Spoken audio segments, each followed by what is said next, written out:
We're live. Good evening, everyone, and welcome to our virtual board meeting. We'll start with the roll call. Mrs. Callahan, if you would, please. Certainly. Mrs. Johnson. Yes, here. Mrs. Weisberg. Here. Mrs. Bays. Here. Ms. Brooks. Here. Ms. Epstein. Here. Ms. Gilliar. Slow on the unmute, but here. Thank you. And Mr. Greenstein. Here. Thank Can you. we just verify that we're live? We are? Okay, because it's not live on mine. Thanks. Can anyone tell me the number of participants for the record? 56. Thank you. Okay, thank you. Now, if we could all rise for the pledge. On my count of three.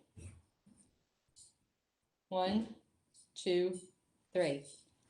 I pledge allegiance to the flag of the United States of America and to the republic for which it stands, one nation, under God, indivisible, with liberty and justice for all.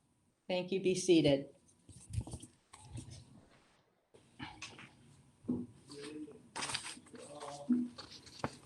Well, once again, good evening, everyone, and welcome. November 17th, which is next week, is School Personnel Recognition Day. On behalf of the board, we want to thank every member of our staff for your unwavering commitment and professionalism. During these unprecedented times, successfully running our district by day while supporting your own families in the evening is a Herculean task. We are very grateful. Thank you. Tonight we have a full agenda with 3 discussion items. If you have questions or comments, please email them to Board of Ed, BOE, @portnet.org and type in the subject line community comments so we know that this is pertaining to a community comment that you want us to read out loud at the end of the meeting. If it's a comment that is of a personal nature, just let us know so that we take note of it, but don't read it. The emails are going to be directed to the staff members who are best able to respond. Every summer, the Board of Education sets goals for the upcoming school year. We then work in collaboration with the superintendent and the other administrators who are tasked with fulfilling these goals. Discussion items at board meetings arise out of our goals. I'd like to take a moment to further explain this connection. This year, we have 7 goals, and I'm going to read them now. They will be posted online, but I'm going to read them now. 1, ensure the safety and physical health of our students and staff as we reopen our school buildings and ensure that we maintain a quality educational program through all changing circumstances. Number 2, help facilitate the social and emotional health of all students and staff during the entire school year in response to the needs created by the COVID pandemic. Number 3, strengthen communication with all stakeholders. Number 4, reevaluate our budget needs in response to the pandemic crisis.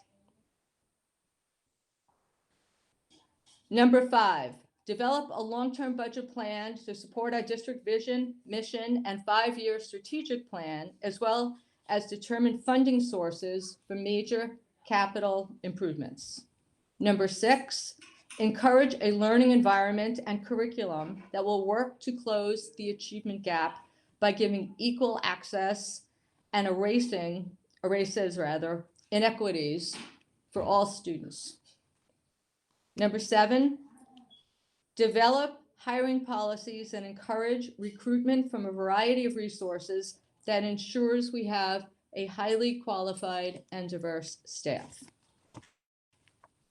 Goals 1 through 3 incorporate the unprecedented challenges of reopening school during the pandemic, including health, safety, and instruction for every student.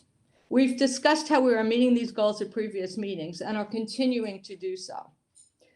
Tonight, discussion item 1 is a discussion led by our Director of Guidance, Dr. Kitty Klein. Dr. Klein will discuss the work that's being done by her counselors and herself to promote the social and emotional health of students and to provide instructional guidance at all 3 levels. The board's third goal is to strengthen communication with all stakeholders.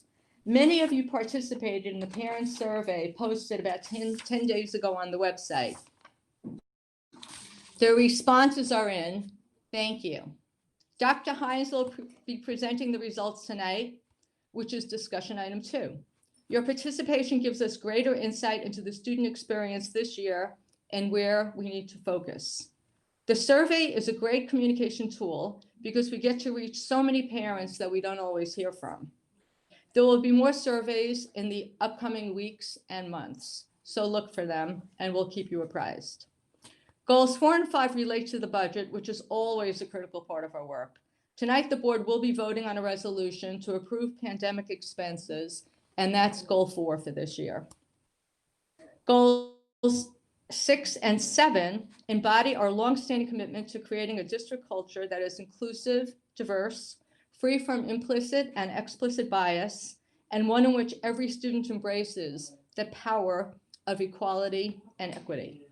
Dr. Hines will be leading discussion item 3, which will outline our next steps to achieving these goals.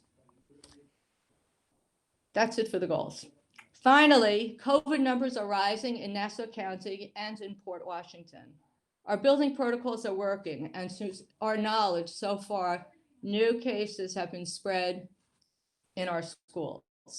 The new screening app was introduced last week, and the overwhelming majority of parents and students are doing their part every morning. Thanks for that. However, we can't emphasize enough how important it is for everyone to wear masks and social distance outside of school and observe the rules for quarantining, should that become necessary in your family. We're one community. We really have to work together on this. This is especially important with the holidays coming up. There'll be some more discussion about that later. Thanks again for joining us. And now I am going to turn it over to Ms. Bays, who is going to present certificates to a number of students. Thank you. Our virtual summer mentorship program, Connect to Connect, generously funded by the Ed Foundation, created a unique opportunity for rising seniors to engage in fun, interactive lessons with our Port Washington and elementary school students. The passion and enthusiasm our seniors displayed in their weekly group sessions was truly remarkable.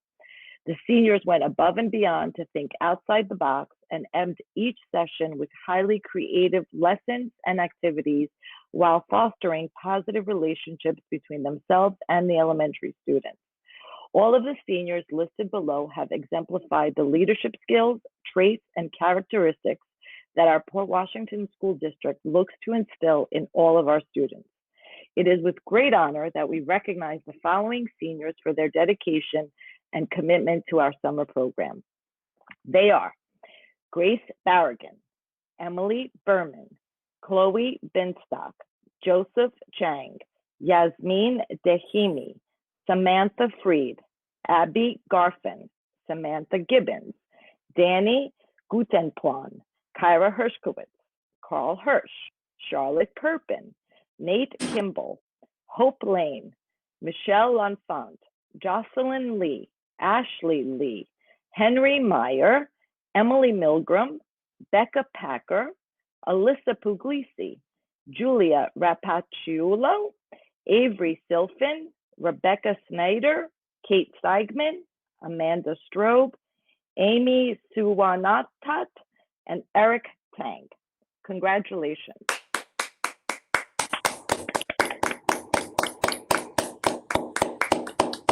And that was a grant provided by the Ed Foundation, I believe. Is that Accurate? Okay, so also thank you very much again on behalf of all of us to the Ed Foundation for making that possible. The students, by the way, already received their certificates, which normally, we would hand out up at the table and shake everybody's hand, but congratulations. Okay, now I'm going to move to adopt the agenda of November 10th. Do I have a second? Ms. Bays? If Ms. Callahan could do the roll call?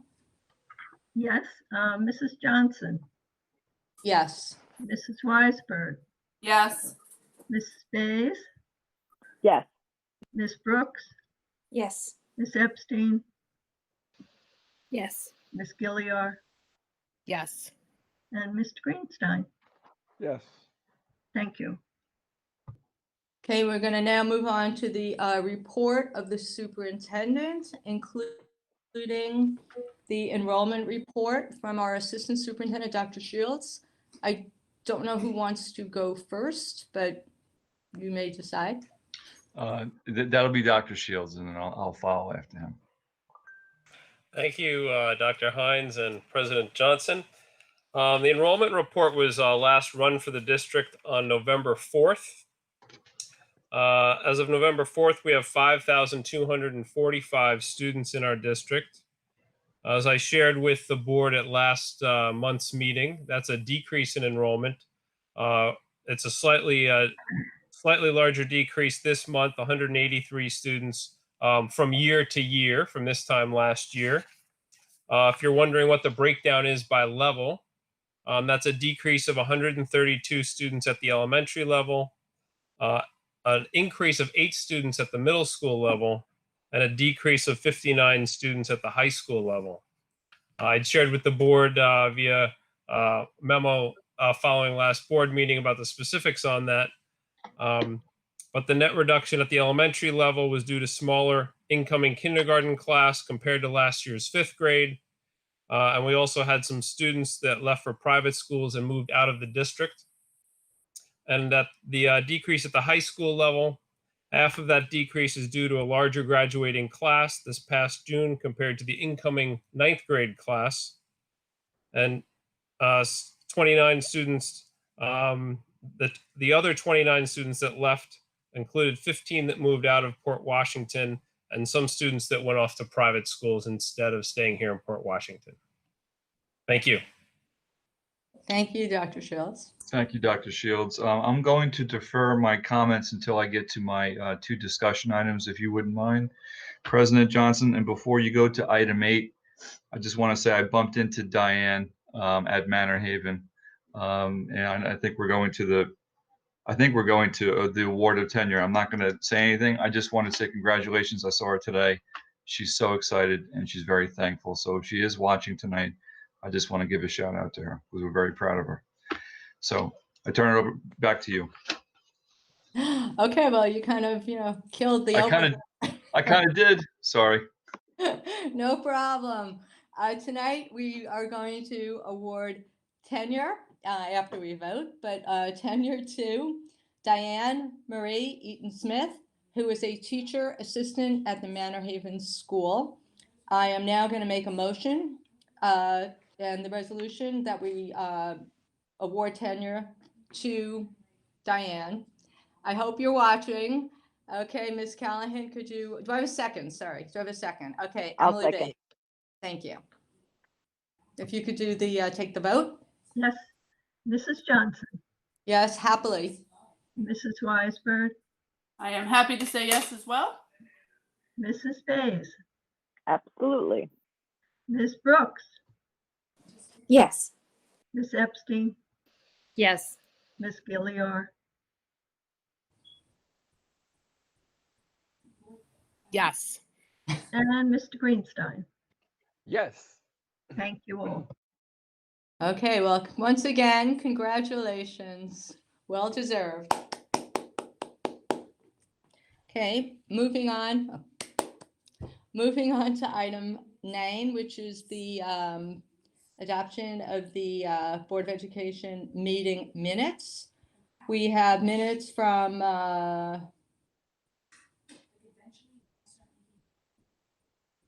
Where are we here? We have minutes from our Policy and Personnel and Budget and Facilities Committee.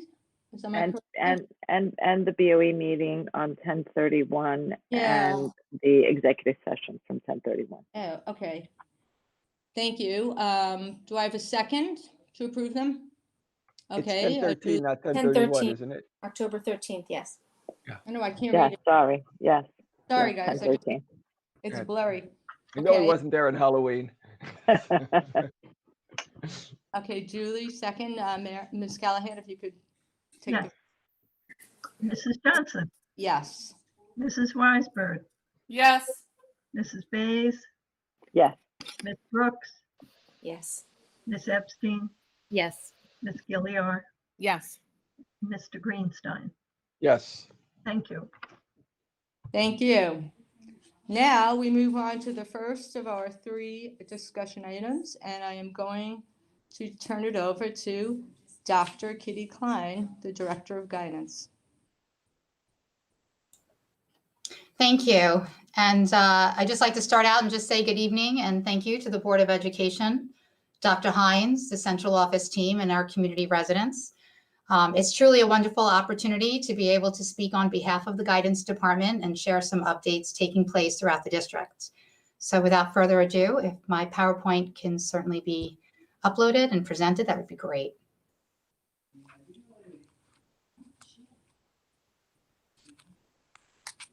There are many ways in which guidance personnel support students and families, and I will briefly share how these services have been delivered since the opening of the school year. Next slide, please. District-wide, counselors support students academically, help them formulate social emotional connections, and work collaboratively with in-house supports, as well as provide referrals. In guidance, we also enhance communications through emails, please go back. Through emails, Zoom calls, as well as we update our guidance website in each of our buildings so that relevant resources are available for our families in real time. Earlier in the year, district-wide, our Guidance Advisory Committee met to review the counseling programs, and changes were updated into the district guidance plan to reflect the services that are supported and provided. While Schreiber is certainly the flagship of our district, it's important that recognition is provided to the areas where the foundation is set. Next slide, please. That is beginning with the elementary schools. We know that SEL is the blueprint for instruction and learning, and counselors work with students in various capacities to help build on those SEL competencies necessary for emotional intelligence and basic overall life success. Counselors have also been very busy at the elementary settings, conducting check-ins for students and parents and staff members. Next slide, please. As well as really working with the local pantries, the community outreach, just to ensure that our community residents have their needs met. Counselors also attend to different types of meetings, such as Committee of Special Education, instructional support team meetings, and equally important, they are pushing into the classrooms to deliver social emotional learning type of classroom lessons on growth mindset, feelings, resiliency, the reentry plan, such as reestablishing community. They've also set up Google Classrooms, not just for the students in person and who are live streaming, but also for the students who have committed themselves to the fully virtual learning program. At the tail end of last year, our elementary counselors did a tremendous job in creating newsletters to provide resources for families. And one of the greatest things that we've done is subscribe to a platform called S'mores, where families can access these newsletters and these supports in their preferred language. We know we have a diversified community, and we certainly want to attend to each representative or whatever it might be culturally that they feel connected to. Next slide, please. Another foundation, aside from elementary, is where we call the middle school. And here, our counselors are delivering services through the individual progress reviews, where counselors are continuing with their mental wellness check-ins by meeting with students individually, as well in groups. They address not only how they're feeling, they're building on the social emotional competencies, but they're also addressing goal setting and future planning. Our counselors are also very busy keeping up with the unique, distinct programs that are offered at Weber. One of those is Weber Stars. And for those of you who may not be familiar, Weber Stars is a program where we recognize students for doing great things, not just from teachers recommending students, but also students referring and recommending and recognizing other students. Counselors also are attending the team meetings, IST, which are instructional support team meetings, 504 and CSE meetings. And the other program that's very distinct to Weber is what we refer to as the WIN mentoring program. And here we are able to have a group of students who might have been identified as needing additional supports. And we all know that students tend to learn from other students. And so while we identify the students who may need extra supports and help, we are also identifying high school students who can provide that one-on-one tutoring and support. Of course, they're always engaging in in-house fundraising opportunities as well. And much of the humanitarian committee is comprised of the mental health team. And so most recently, they actually did the raising of the money for the carving of the pumpkins. And I know that they're working on some trivia nights as well as tree collections. Next slide, please.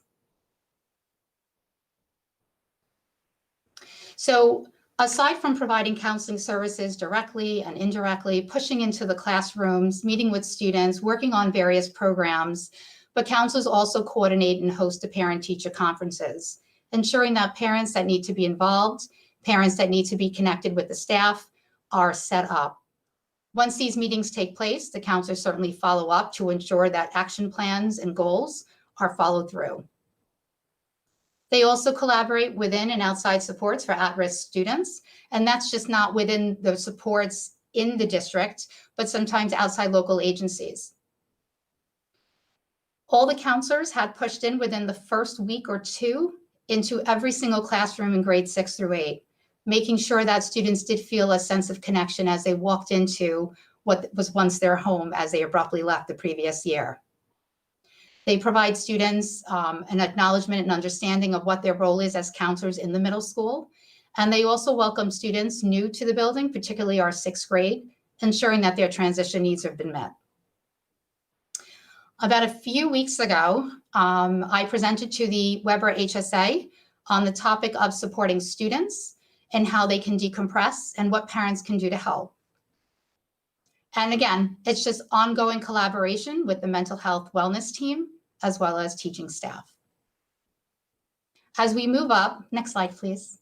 As we move up from elementary into middle school, and our students are promoting to the secondary level for grades 9 through 12, we are still conducting those individual progress reviews, looking at some of the areas that they've created in terms of goals for themselves.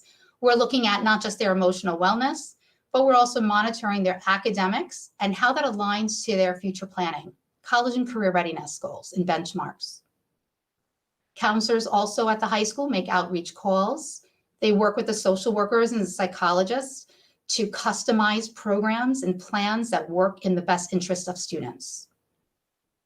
Of course, we had a new set of students coming into the high school, our 9th graders. And so one of the things we did to help ensure that they were acclimated appropriately was set up small groups by counselors where students can log in during their lunch period to get to know who their counselor is, to hear about grade level pertinent topics and other, grade areas such as Naviance and so on and so forth. Virtual meetings are predominantly set up ongoing with students and families and staff members.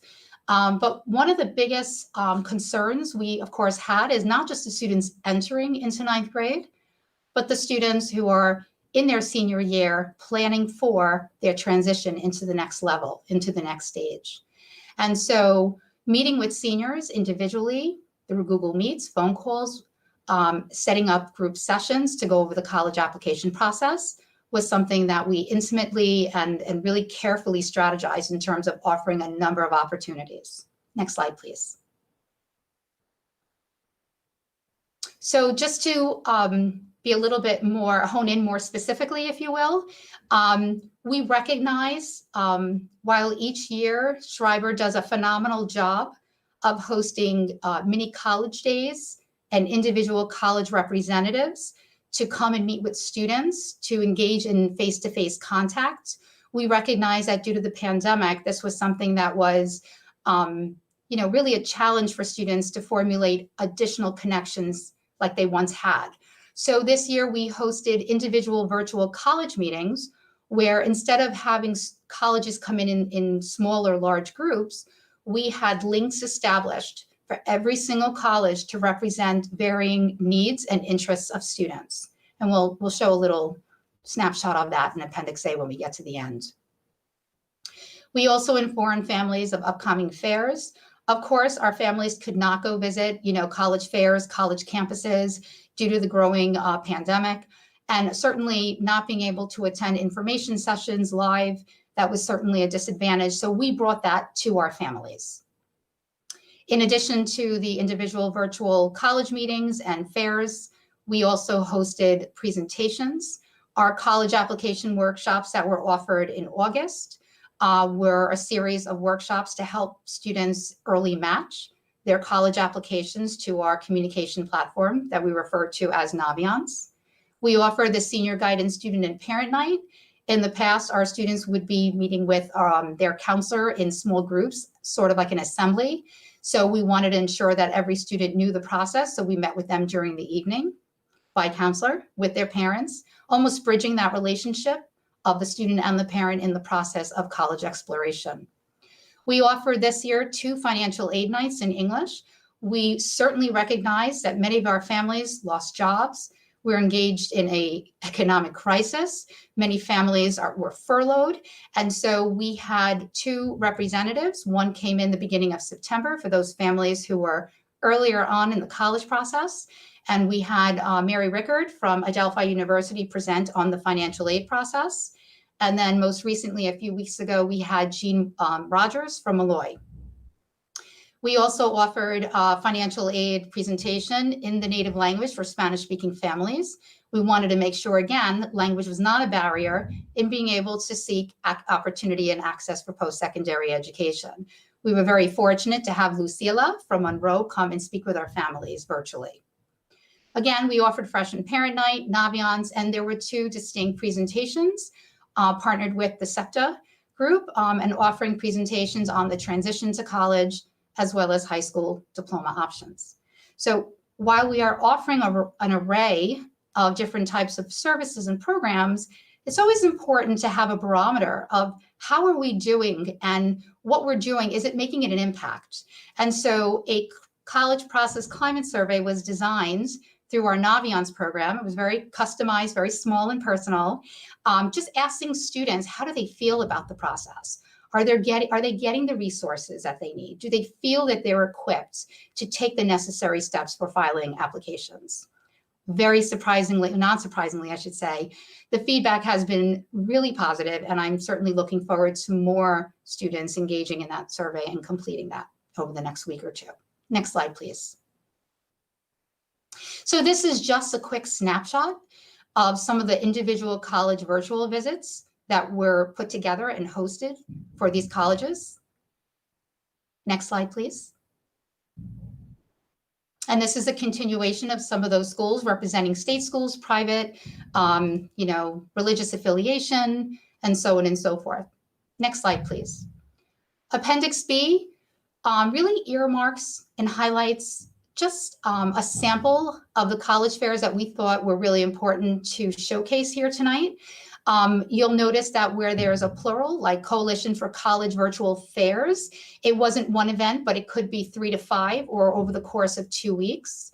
And so we also recognize that while students are planning for the next phase, where post-secondary education is extremely invaluable to them and their trajectory, we are also mindful that there are students who might be considering to enlist in the military or the academies. And so we wanted to provide opportunities for families to also access that kind of information as well. Next slide, please. And our last slide, which is the Appendix C, just provides some sample. Again, it's a condensed version, if you will, of some of the webinars that were offered, ranging from student athletes to students who go and attend college undecided, which, you know, we all know 50% of students who attend college in their first year will change their major. So we wanted students to have a sense of understanding as, number one, you are not alone. Number two, we can differentiate and provide services that can address every student's interest or concern. And number three, just to provide additional information of, as you embark on a college journey, some of the underlying topics or concerns that you may not be thinking about now, things that maybe you should, or just to park it somewhere. And so these were some of the webinars that we introduced our families to.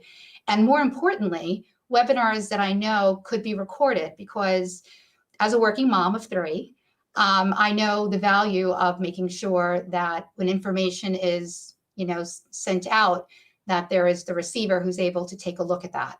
And so families can look or access those recordings when it's convenient for them, whether it's a weekend or whatnot. So as you can see, next slide. Sorry, thank you. As you can see, you know, the guidance department certainly works in a very comprehensive way. Our delivery of services and programs align to the New York State Education Department regulations. And it's really the workings of not just the families who are their first educators and teachers, but really it takes a village. And it's just a wonderful, wonderful opportunity to be here to work with such esteemed professionals. So thank you. Thank you very much for that very comprehensive presentation. I'll take questions now from the board. See if anybody put anything in the box.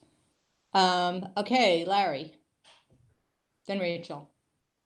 Let me see. Okay, that was great. I really appreciate it. It's amazing what your staff does. One of the things that the board does is look at the finances of the district and come up with a budget. And this is beginning, that season's going to begin very soon. So I guess my question for you, and doesn't need to be answered right now, is if there were any money, which there probably isn't, what resources would you think that your department would need in order to more effectively serve the students, so we can put it on a list of stuff that we're going to go through and figure out, you know, how we prioritize our very meager, if any, increase for next year? Well, the first thing I'd like to share is, you know, I find myself to be a very big team player. So in speaking with the building administration and having ongoing conversations and collaboration of what good counseling programs look like, certainly I would love to say another counselor. I really would love to say a bilingual counselor specifically. And again, I don't want to make a hard, you know, recommendation, but I have had the opportunity to really connect with families from various backgrounds and diversified, not just in ethnicity, but diversified in terms of thought, in terms of, you know, how we execute processes. And it's just been really an opportunity to see that. I think the more proactive measures we take to help students develop intrinsic motivation and not let language be a barrier or a mindset for that matter, I think that would be my recommendation. And, you know, respectfully, I'm just sharing. I know certainly we're in a very difficult time. No, I appreciate it. If you don't put it out there, then we don't know. So, you know, so I'm glad you did. And, you know, I think a bilingual counselor in, you know, if it can be done, would be a great, you know, help for the kids. I don't know if we can do it, but at least now we know that it's something that would be helpful. Thanks. Thank you. Okay, Rachel, and then Emily, I believe. I think I was fidgeting. Emily can go first. You're fidgeting. Okay. Okay. Thank you for the presentation. I have a question with regards to s'mores. You said that you're able to present that in, or you deliver that newsletter in different languages. Do you have a way of tracking what languages have been used and how often? That would be just, I mean, you may not know that, but that might be interesting data for us to have and to see. So that's question one. The other question that I have is with regard to WINS, because my children are actually part of WINS, and I'm happy to hear that it's running. Are we doing it virtually or is it in person? Okay, so the S'mores platform is an online platform. So on the district guidance website for all the elementary schools, if you click the guidance tab and you click on newsletters, every newsletter that we produced is there. The ones that say choose your language are the ones that we were able to subscribe in on time with S'mores.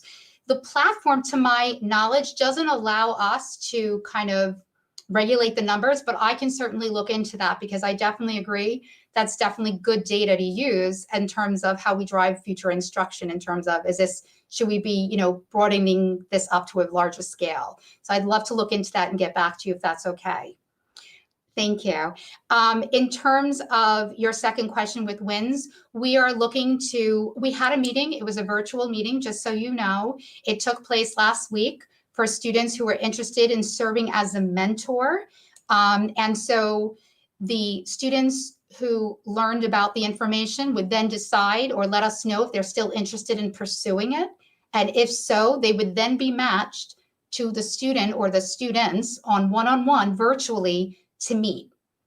So the idea behind the matching and really the advisors do a phenomenal job is if there is a student who has been recommended for extra support, who might be interested in ice skating, and there is a mentor at the high school who is an ice skater or is a hockey ice player, as close as you can, we want to match those students, and then they would set up times to meet virtually. Thank you. Are there any other questions? Okay. Deb, do you have a question? I can't tell if you have your hand up or I not. do, thank you, yes. Thank you for the presentation. A beloved superintendent out east, Dr. Joe Rella, used to greet everybody by saying, "And how are all the children?" So I don't know if you can answer the question, but how are all the children? Well, I will share with you that we are asking similar questions more along the lines of how are you feeling, right? Because we want to know how students are regulating their emotions. In listening to the elementary counselors, I feel as though you have the students who are doing really well and they're thriving. And then you have the students who have been struggling, continuing to struggle. In the middle school and the secondary high school level, I'm really getting more of the students seem to be doing rather okay. Now, of course, much of the feedback we probably tend to get rely mostly on the brick and mortar students because, we have students who have committed to remote instruction because of familial reasons. And, obviously there are sacrificial reasons. But overall, I'd like to say the students are doing as good as they can, but we're continuing to monitor that. We really are. And, I just want to say one more part. This is one of the reasons I built the survey. The climate survey for the college is exactly the information I want to know, because while the students are excited to go off to college, the excitement has shifted to a different dimension. And we want to know how students are feeling, and it really provides an opportunity to share that. And the surveys that have been designed as like the high school career plan or the student annual review in Naviance that students have been prompted to start to take is exactly going to help us to understand how come these students didn't choose an interest. I noticed there's not as much activity in Naviance. Let's bring that student in. And I will share that the data for some of the surveys that have been completed has allowed me to take a really quick overlook on which students need to be brought into the counselor's office to say, how are you doing? So I hope that provides a little bit. And I hope when Naviance gets into full swing at the middle school, that we can do more of that as well for that, in between. So thank you, really. Thank you very much. Okay, if there are no other questions, I'll say thank you very much. That was very informative. And the presentation is going to be on the website, correct? Yes. There was quite a bit of information to absorb. Thank you. Thank you. Thank you for this opportunity. Have a great evening. Thank you. Thank you, Kitty. Great job. Thank you. Okay, our next item, which is our second discussion item, is our parent survey results, and that will be led by Dr. Hines. All right, thank you, President Johnson. I'm going to ask our amazing video engineer to please pull up the PowerPoint, please. And as we're waiting for the presentation to come up,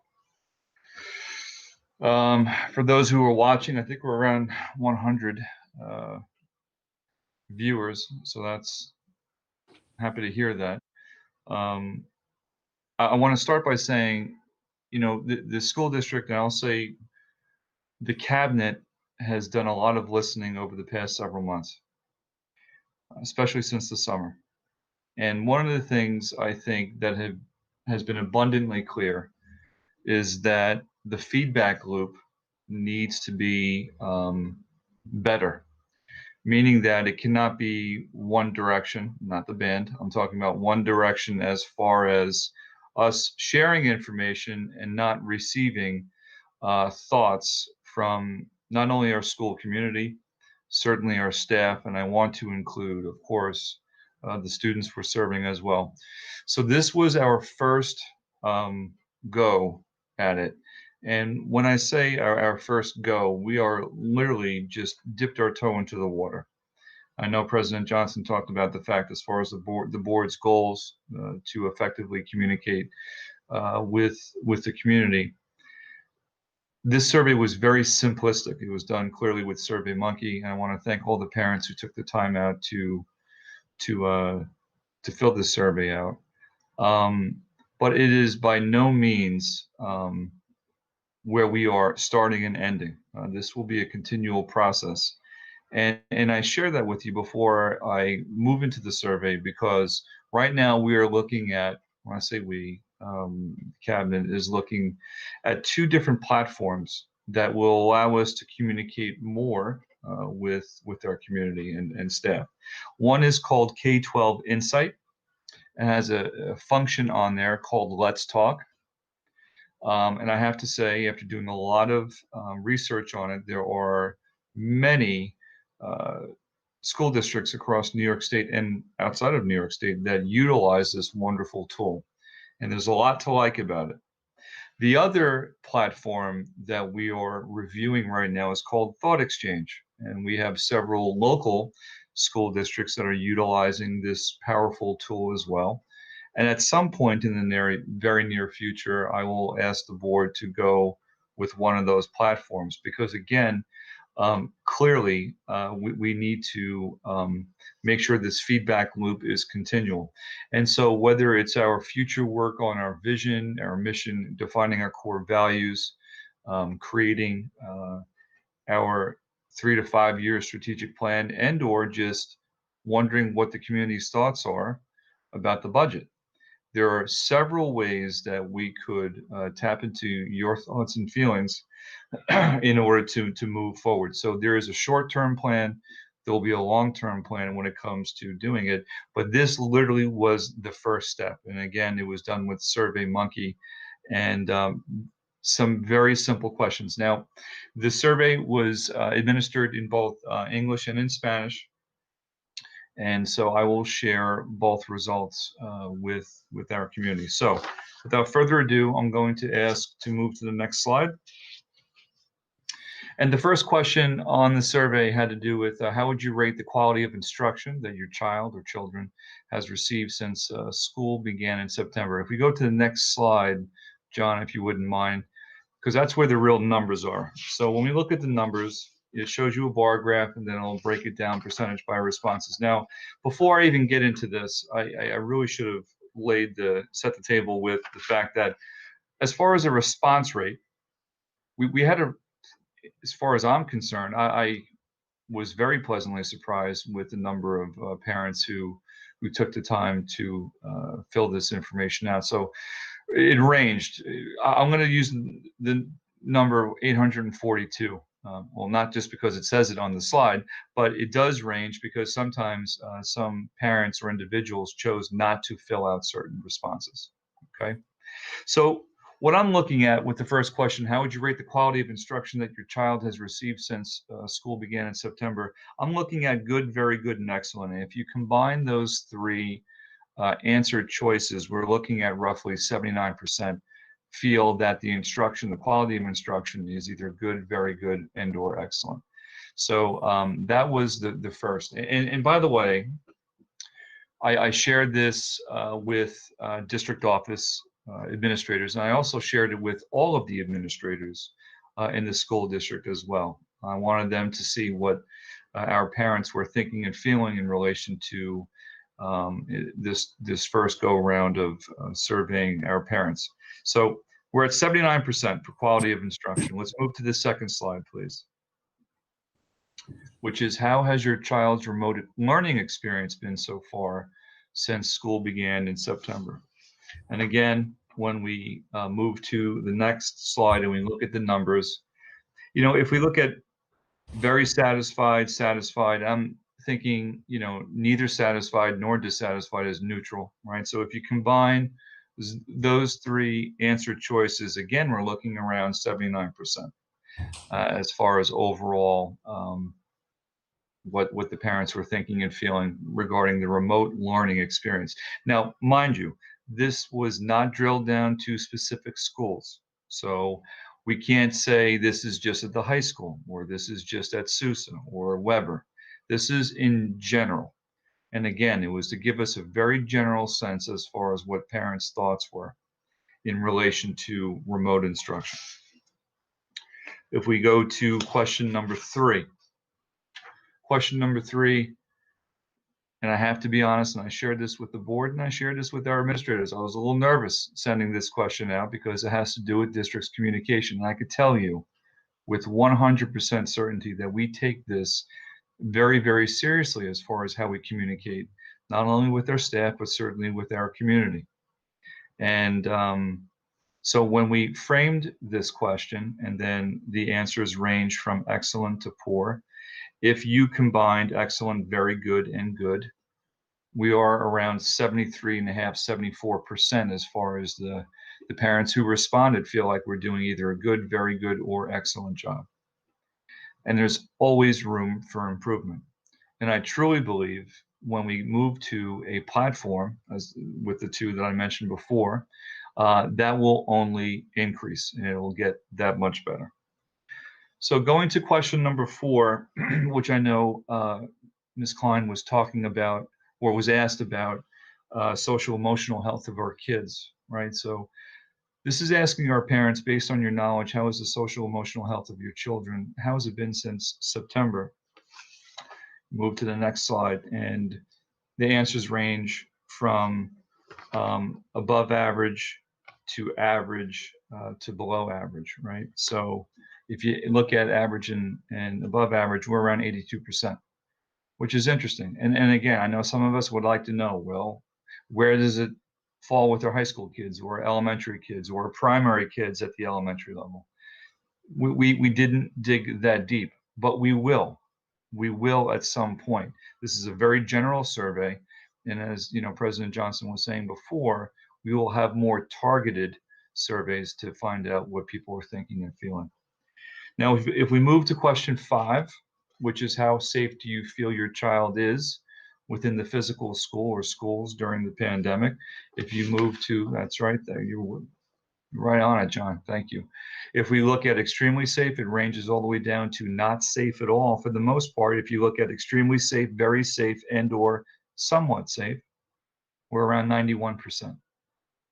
And that's a testament truly to our custodians, to our administrators, to our teachers, and all of our staff members who I think have done an exceptional job making sure we're following the protocols and procedures and all the things that we implemented, within our schools, within our classrooms, from HEPA filters to everything else. So I was really happy to see that answer. Now we move to question 6, which is how would you rate your children's in-person school experience? We move to, thank you, John. We have 3 different answers: above average, average, and below average. And again, we're around 91%.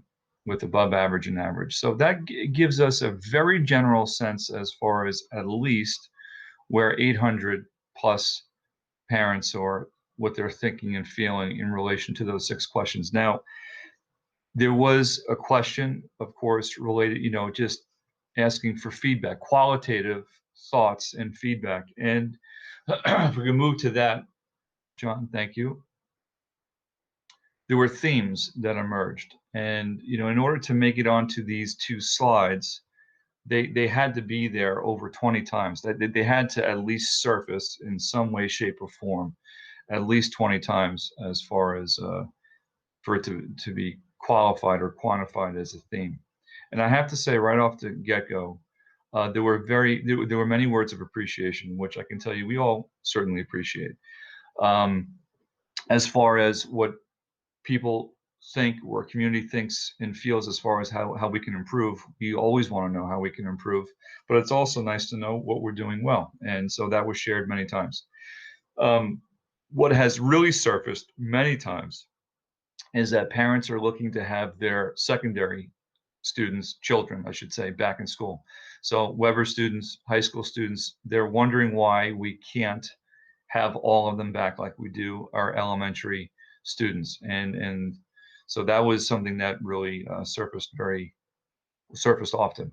Weber Wednesday, which is probably no surprise, has surfaced a lot in many cases. And to go a little bit further, has to do some of the cases has to do with, we have 100 students in a particular class per se, and wondering if we could modify that in some way. So that was brought up. Lack of socialization and activities for kids after school. That was a major concern. And clearly with sports not taking place, at least right now, in the time we're in, clubs and activities have started. So clubs have started, which I'm happy to say. So that will help a little bit, but that was a major concern for our parents. This is interesting. There were either complaints or concerns about too much homework for our kids and then not enough homework for our kids. So it really ran the gamut. But if I had to venture a guess as far as which was more, I would say, believe it or not, too much work for our kids. Like they're just being bombarded with lots and lots of work. More interaction with our fully virtual learning platform students, either from administration or our teachers. They feel that they are left out and they're forgotten. And so that certainly emerged quite a bit. Communication needs to be more clear, and I take full responsibility for that. So that's something that we will continue to hone in on. Moving on to the next slide. Tech issues, which I don't think is any surprise, and certainly there were some glitches in the matrix in the beginning in September. I think they've started to even out a little bit, but bandwidth, I think many of us know that the district purchased a lot more bandwidth, so we can mitigate as much as we can as far as not having enough Wi-Fi, so to speak. The Chromebooks initially, I think there were some quirks here and there, but cameras and mics, but I think a lot of that, for the most part, we're in a much better place than we were in September, and we need to continue to improve. Enforcing protocols for both students and for staff as far as mask wearing, if I could say that properly, mask wearing and the cleaning of schools. Now, part of the interesting concern with the cleaning of schools, the schools are very clean, but our custodians use foggers to clean our classrooms often. And what that does is it leaves like a sticky residue at times, and it stays on the surface. So I think some people may think the rooms aren't clean, but it's really the fogger doing what it's supposed to do, which is to get rid of anything that shouldn't be there, that we don't want there. So I know our custodians are working tirelessly to make sure our classrooms are clean. Using outdoor spaces more. I can tell you every time I am in a school, there are students and staff outside. But that was something that emerged quite a bit. Need more communication from teachers and building administrators. More support for our 6th and 9th grade students. There were concerns about those transitional years, 5th graders going to 6th grade, and then of course 8th graders going to 9th grade. And then finally, enrichment, PEP, esteem, wanting to know if we could bring it back. So those were the themes that surfaced for our, I will say, English-speaking parents and guardians. Now I'm going to move toward our Spanish-speaking, the survey. And with this survey, it's the same questions. So I'm going to read the question, and then I'm going to really just really quickly go through what the percentages are. So again, for the first question of how would you rate the quality of instruction your child has received since school started in September? Excellent, very good, we're around 79%. Now, mind you, number of respondents were around 52 respondents for our Spanish-speaking families. Clearly, this is something we will want to increase over time. But again, this is a good starting point. This is not our ending point. This is our starting point. Moving to the next slide. Okay. What has your child's, has your child's remote learning experience been like since school began in September? Very satisfied, neutral was 76% of the respondents felt that it was satisfactory or above. Moving to the next slide. To the best of your knowledge, how is your children's social emotional health since school began? And again, we're looking at above average and average. Just want to make sure I'm on the same one. Hold on one second.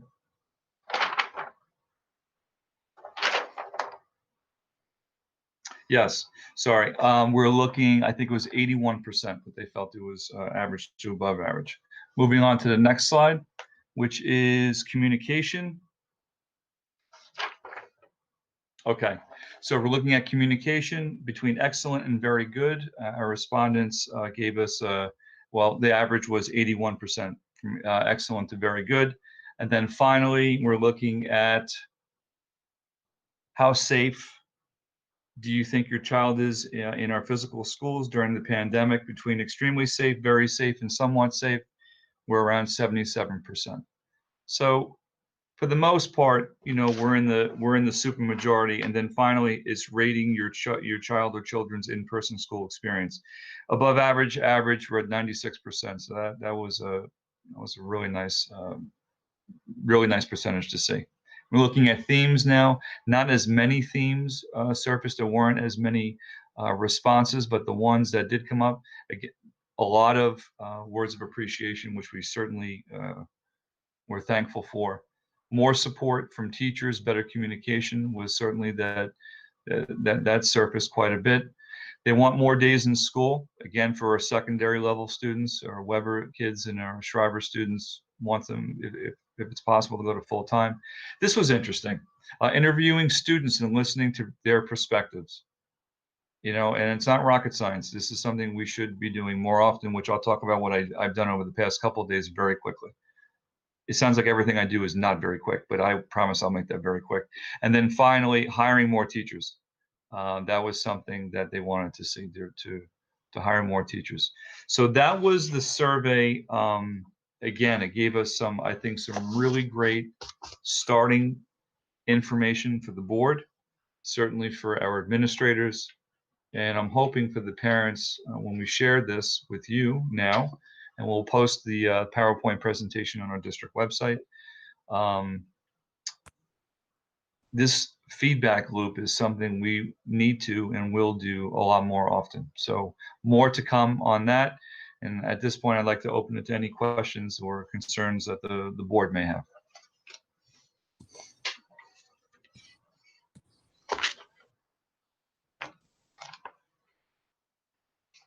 Okay, Larry and then Julie.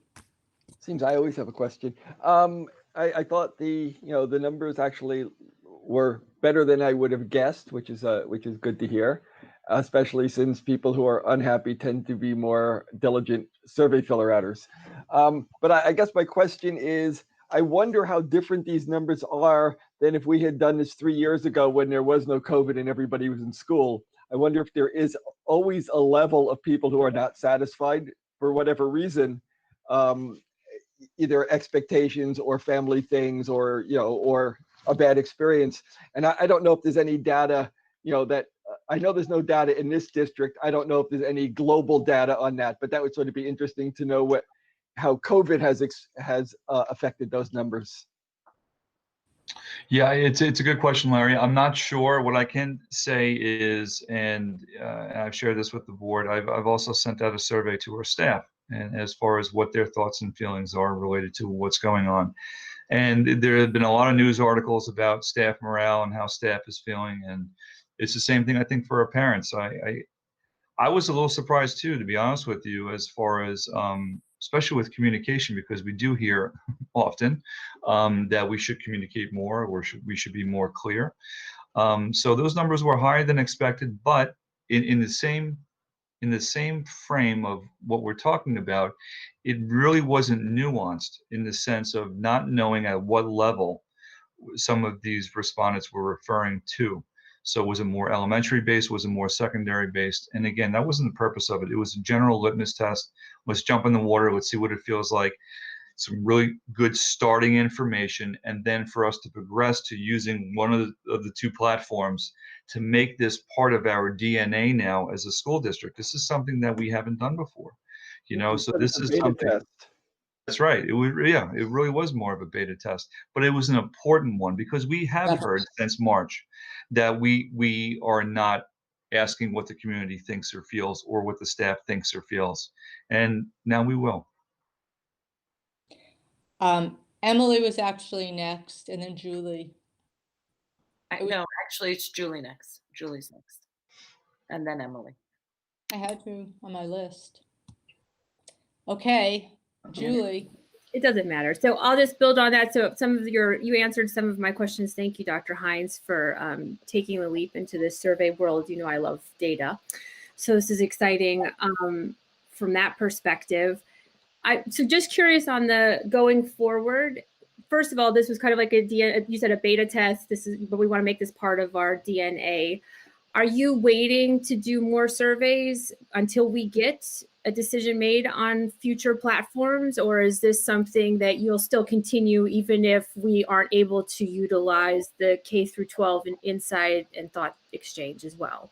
Yeah, we're definitely going to continue to move forward. I would prefer that we use one of the two platforms, but if we have to wait or if the price is incredibly ridiculous, right? Clearly, I'm not looking at Emily. Then, of course, then we will make our surveys more targeted. I would like to work with Christine Wise to help develop those surveys and to really dig deeply into the data, but they have to be very targeted. And there's a lot of different things we can use this for, as I said before. This is not just for what's happening with COVID. This can be for anything. And so, especially with the budget, we know how tricky the budget's going to be this year. So I look forward to this journey. It's going to be at times a very uncomfortable one, but a very fruitful one, I believe, for all of us moving forward. That's great. And I also just wanted to ask, do you have plans? I know it came up on the Spanish speaking one, but do you have plans to incorporate the students into the survey? You have staff and you have the community. Were you looking into that as well? I definitely want to include our staff, and they'll probably be more secondary staff. I'm sorry, students than our elementary ones. But let me just very quickly tie this in because I don't want to eat up too much time. I randomly over the past couple of days have walked around and just spoken to high school students. So if a kid's sitting on the bench, I make sure they're wearing a mask. I sit down next to them and I'm just like, what's going on? How's it going? How has school been? And first they're like, what are you doing? Like, why are you sitting next to me? Why are you talking to me? But then after a while, they really do ease up and they start telling me how things are going. What were your expectations when you came in September? How is it now? Do you have too much homework? How's the classwork? Do you feel lonely? Are you doing things after school? And I have to say, I'm randomly sampling kids. Very, very insightful. I'm not going to go into what they've been sharing, but very insightful. And that's why the student voice is really important in all of this. That's great. All right. Oh, any other questions or concerns? Emily had a question, I believe. I did, and actually, you kind of hit on it when you said you're not looking at Emily. So I know that you are mindful on the expenses and the cost. But Julie also. So I'm eager to hear what the costs are and ways in which we can utilize our new,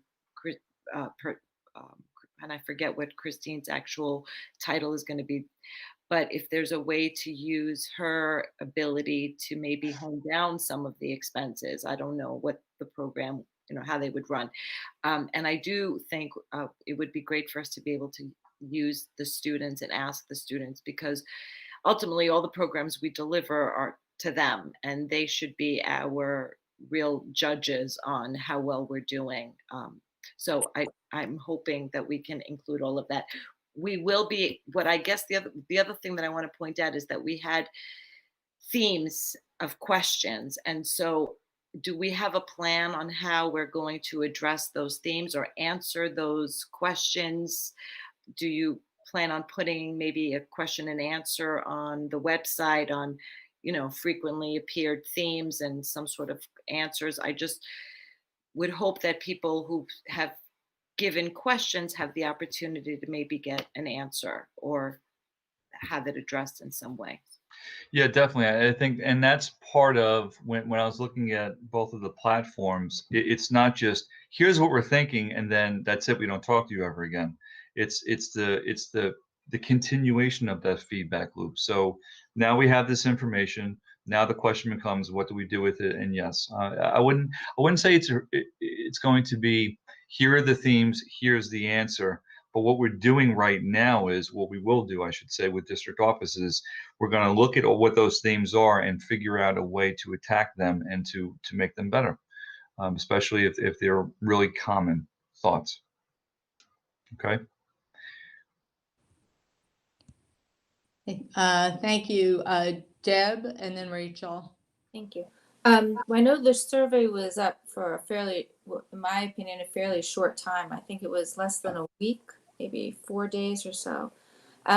So do you have a plan to reach a broader audience? Since we have, I guess 5,200 kids in the district, you figure there are some siblings in there. Is there a plan for broader reach so we get greater response? Yeah, so the way I went about it initially was sharing it in a fireside chat with the link. So I know that went to about 6,000 families, roughly. Oh, I shouldn't say families, contacts, I will say. And then we also placed it up on the website for parents to use as well. Is there a plan to get more? I'd like to say there will be. I'd like to see more respondents. Maybe there's a way we could set the table to let parents know ahead of time that it's going to take place. But I have to say, the fireside chat is not that it's powerful. I'm saying it's powerful in the way that it does disseminate a lot of information to a lot of families very quickly. So maybe it's keeping the survey open longer than 4 days and maybe giving it a week. A week to 10 days. I have no problem doing that at all, because listen, the more that we have as far as the number of respondents, the better off, the better information we have, for sure. But And this was our the first HSA go. Oh, I know, I understand. And the HSAs, I think it would be great because those They notices would be. come frequently. No, that's a really good point, and I know Adrian's going to call me tomorrow. I was going to say we'll announce it at the board meetings, but I don't know if we'll capture that many more at the board meetings. Rachel. On the subject of the length of time too, I just wanted to add, since Deborah brought it up, I don't know that it matters as much what the length of time is as that we set a specific deadline so people understand how much time they have to respond. But I think my initial comment was going to be, I really applaud this effort. I think it's great. I think we do need a lot more of a feedback loop going on. And I know your ideal is better communication. So thank you. I think making this a more regular part of our communication, the district's communication with the community, would be great. And I also think then it would be less surprising to people. It would be less likely to get missed if there's a regular way and people know that it's coming and it's not Yep. something aberrational. But I think it's great. I think the numbers will only grow from here. This is not a bad response, but I'd love to see it being something where more of our community, if not the majority of the school community, is willing to take 2 minutes and respond to whatever it is, because they understand that the district really wants the feedback and we'll take it to heart and we'll be thinking about it and looking at how to improve things. We have a lot of very committed administrators and teachers and staff here. And so it seems to me this can only add to the job that everybody's doing. No, I appreciate that. I agree. I think what we really have to hone in on is the families who typically wouldn't potentially respond, whether it's a language barrier or any other barrier. So we really need to hear their voices and figure out better ways to make sure they are a part of what we need them to be as far as closing that feedback loop. Okay, any other questions? I just want to say, I think it was a fantastic first step. And I'm really excited that we're going to be doing this as, going to be making it part of the district's DNA, because I just think it's really good for so many reasons, including the reason that we just said, and that being that there's so many families that we just don't get to hear from. And if we can engage them in this type of thing, I think it would give us great insight. And now you can take a sip of your coffee there, Dr. Hines, or whatever you're drinking. And Yeah. we have, Nora, can I just interrupt before we move on? oh, sorry, I didn't know you had a question. Just one last thing. So, Dr. Hines, do you have a time frame as to when you think you would be ready to present the board with the cost for K-12 Insight and Thought Exchange and what your recommendation is? Absolutely. So December's board meeting for sure. Okay, great. Thank you. Anybody else before we move on?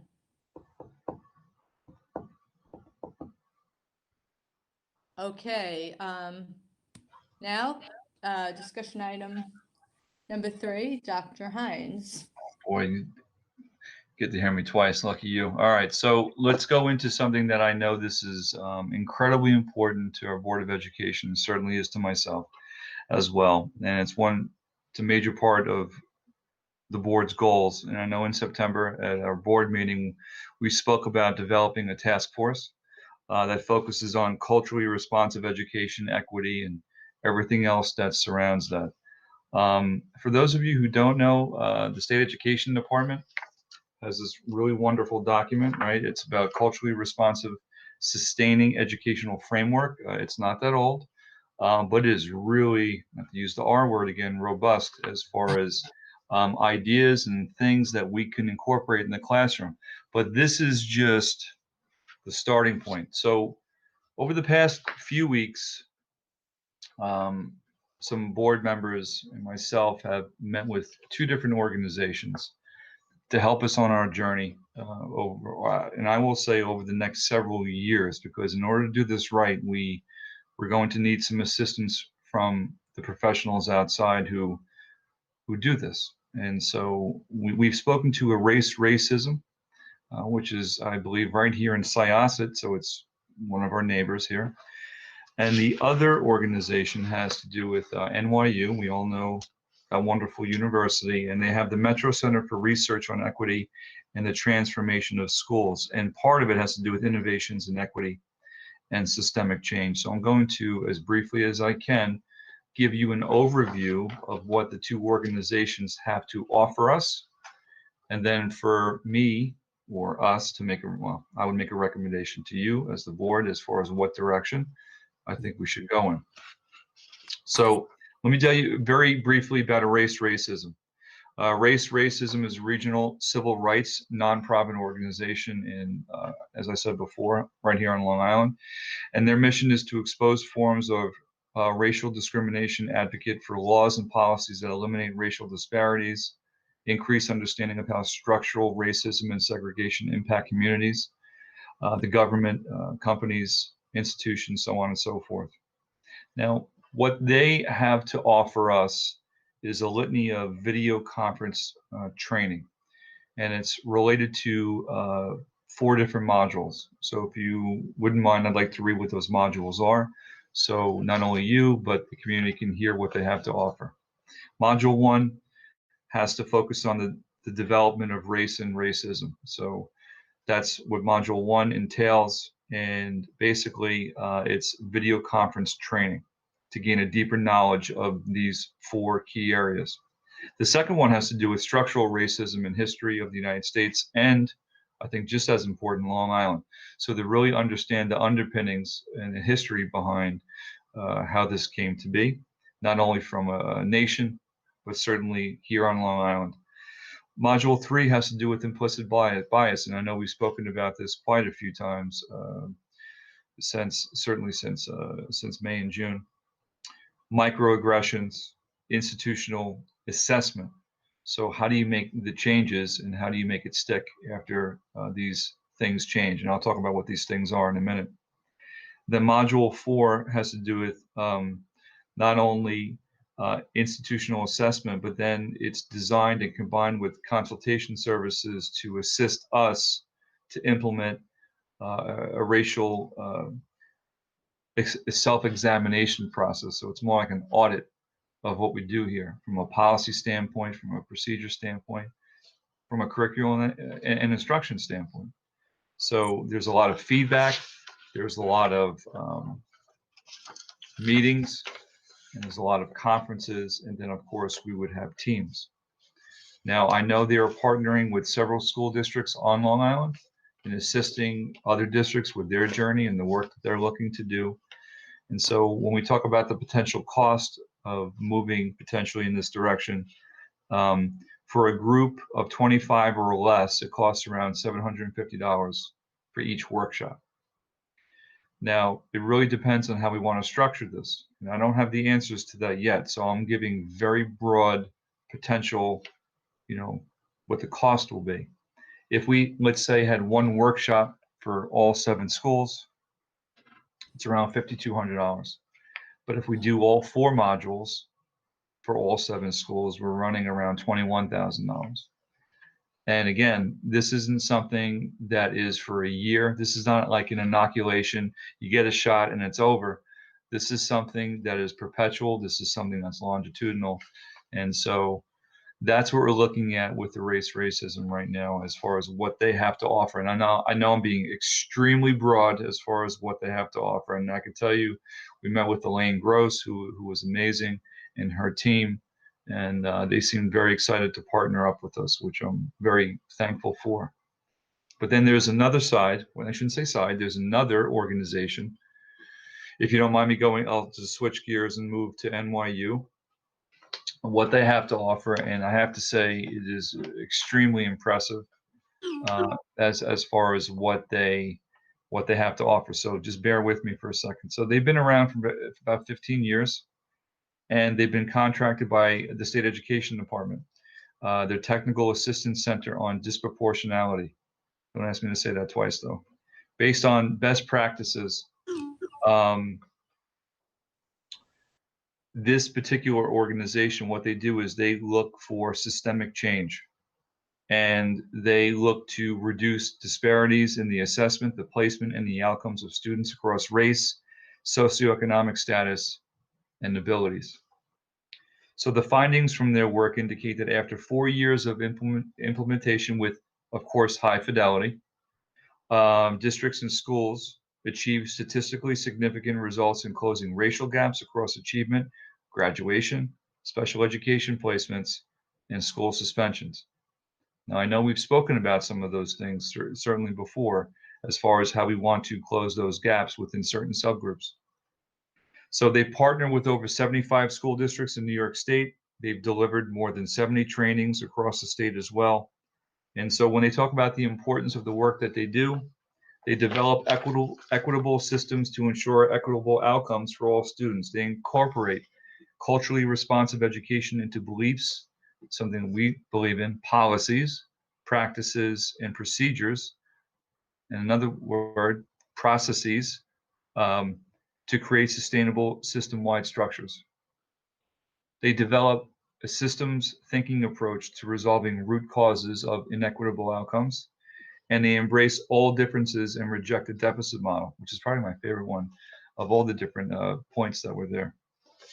Basically, they have, interesting enough, they have 4 different phases as well. So I'll just very briefly go through those 4 phases.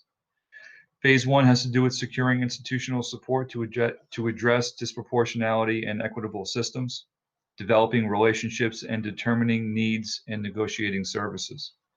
Phase 2 has to do with identifying root causes of disproportionality and inequities, and then developing a 3-year multi-year plan.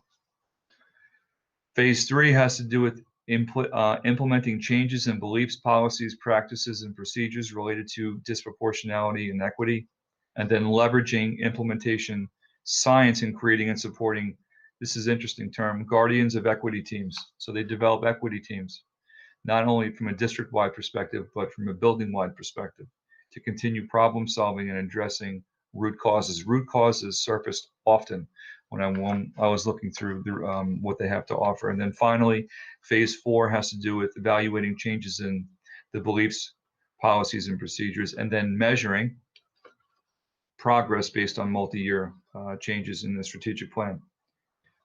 So when we get to the cost, Emily's going to close her ears or mute for a second. The cost is a little different when it comes to this organization. And she was ballparking when we spoke to her yesterday. So it was $40,000 for the work, but for the work, it's not a one and done deal. This is something that's a long-term relationship. And so we have the opportunity to work, I think, with 2 outstanding organizations that will allow us to move forward and do this deep work that's so needed. I just wanted to share those 2 different organizations, conversations we've had, and then figuring out how we could not only do this, which is exciting work, but how we can pay for it as well. Okay, Emily has a comment. I want to say that I actually really like NYU's, the way that you laid it out. And I guess my question is it one or the other, or is it both? And what would be your recommendation, Dr. Mioli's recommendation? Dr. Klein is actually here. She was, don't want to put her on but maybe she has some input also if she's had any experience with any of these programs. But to me, just listening to your quick breakout, the NYU program sounds like it would fit for a more long-term approach, and it seems like it's more data-driven and it's more results-driven in their approach, which I would appreciate. So despite the price tag, I would appreciate that program more. So I don't want to put Dr. Mioli or Ms. Klein on the spot, but I will say this. I am definitely leaning toward the NYU platform. And I probably shouldn't use the word platform, what they have to offer. Now, what I also like, now, mind you, we just spoke with them yesterday. So we're still waiting for an official proposal to come our way. They wouldn't start until March, but they have pre-work that we would need to do before March comes our way, which I appreciate as well. So this wasn't like, let's start in January and let's move forward. There is a progression of things that we would need to do in order to move forward. And we do need an organization that knows what they're doing with this work to lead us through this. This is different than the vision and mission work where we were potentially looking at an outside organization. We know we can do that internally. This, though, in order for us to do it right, I feel, and listen, and I think erase racism is incredible, but I think for the work that we need to do here, I would recommend at this point moving in that direction. I think I was actually at both meetings and I tend to agree based on the conversations that we had with both groups, and both were extremely impressive. And I think we would do well with either of them. I agree. but they were, I thought that the NYU group seemed like a good fit.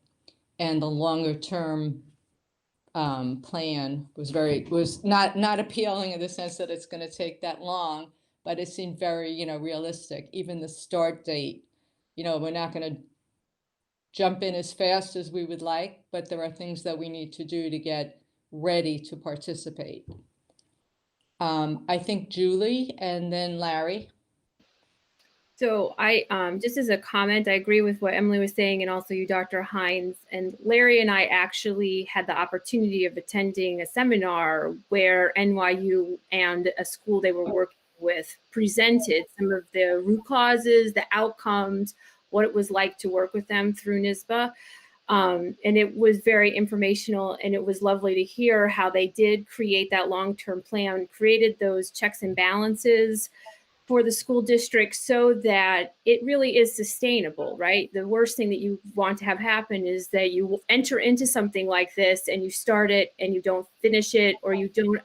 These are a lot of uncomfortable conversations that need to be had, and you really almost need a third party to help navigate through those uncomfortable conversations and get it right and help you get it right. So I appreciate the presentation on both. Erase Racism also, I've heard them speak and their presentation was also good, but I do think from a long-term perspective, this will help us more. I'm just curious if we've asked the question or if we know, are any of these aidable, any of these programs or any of the programs out there? Are they aidable, or are there grants that are affiliated with them that we could possibly pursue? I don't know if that's the case, but we will certainly find out, because it would definitely help. No, there's no doubt about it. So that's something when I do speak to, I think it was Maria, when I speak to her again, I can ask if she knows of anything, and then we can do our own research as well. Thank you.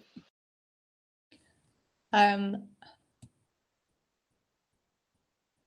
think it's Larry? me. Yeah. Larry, did you have a question? I don't know if you have a Yeah, comment. yeah. Right. Well, actually, I was going to ask the same question as Julie, whether it's aidable.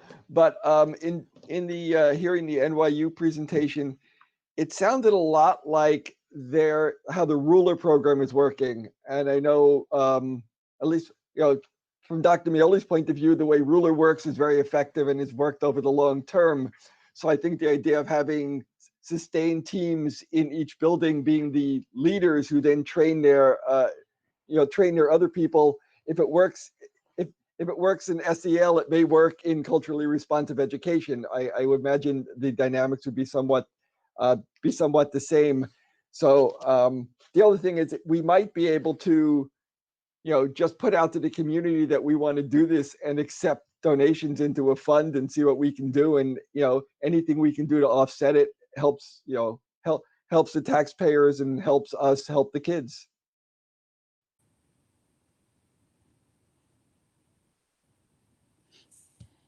Anybody else? I think Deb had a question, I think. Yeah.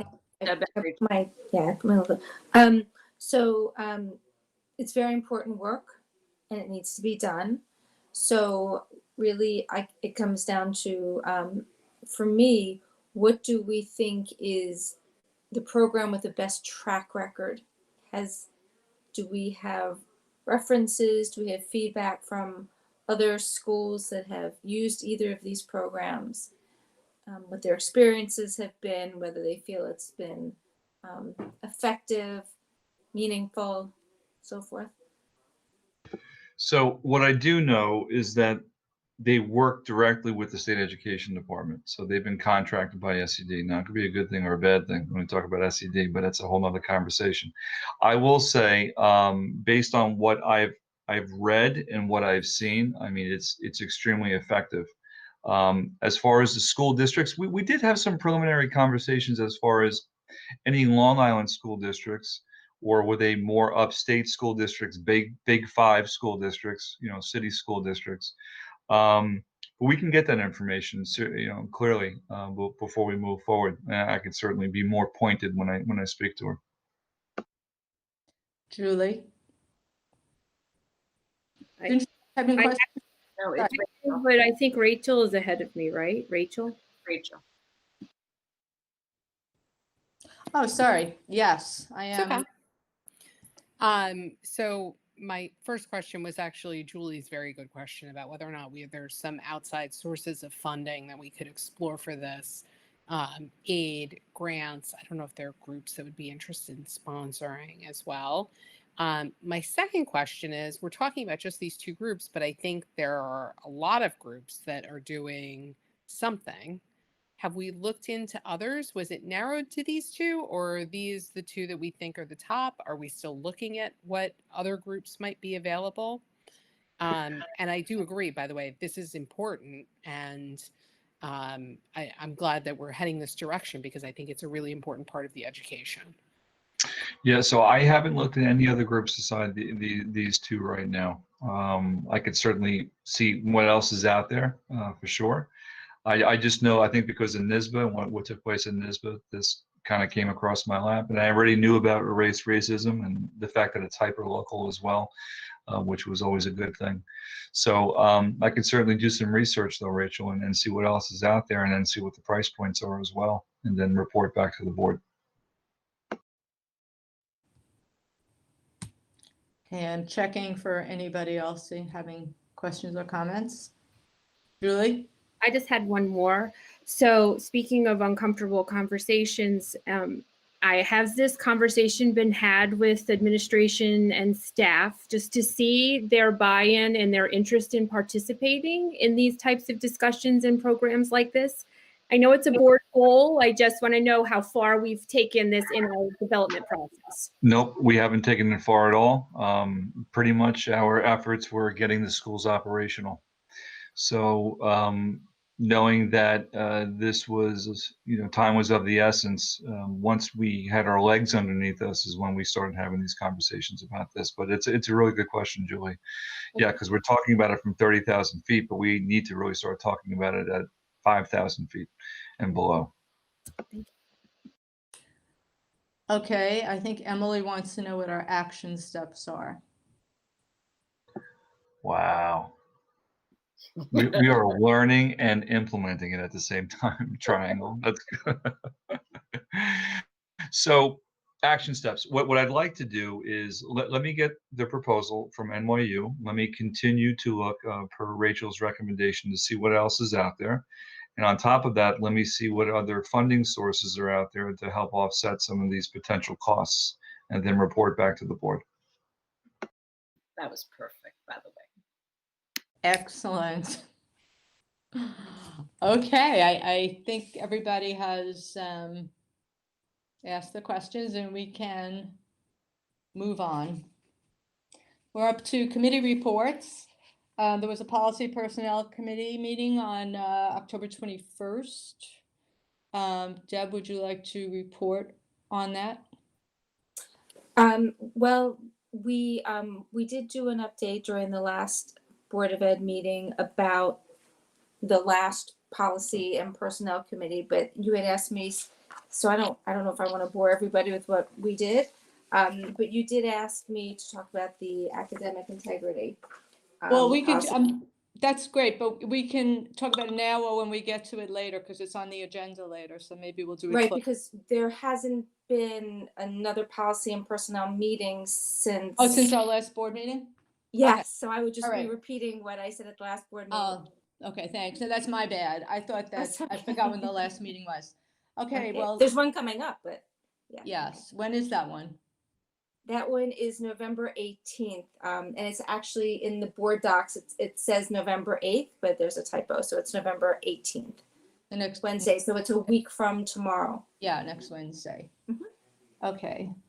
Budget and facilities, I might be wrong, but I think we did have a meeting since our last board meeting. We did. Okay.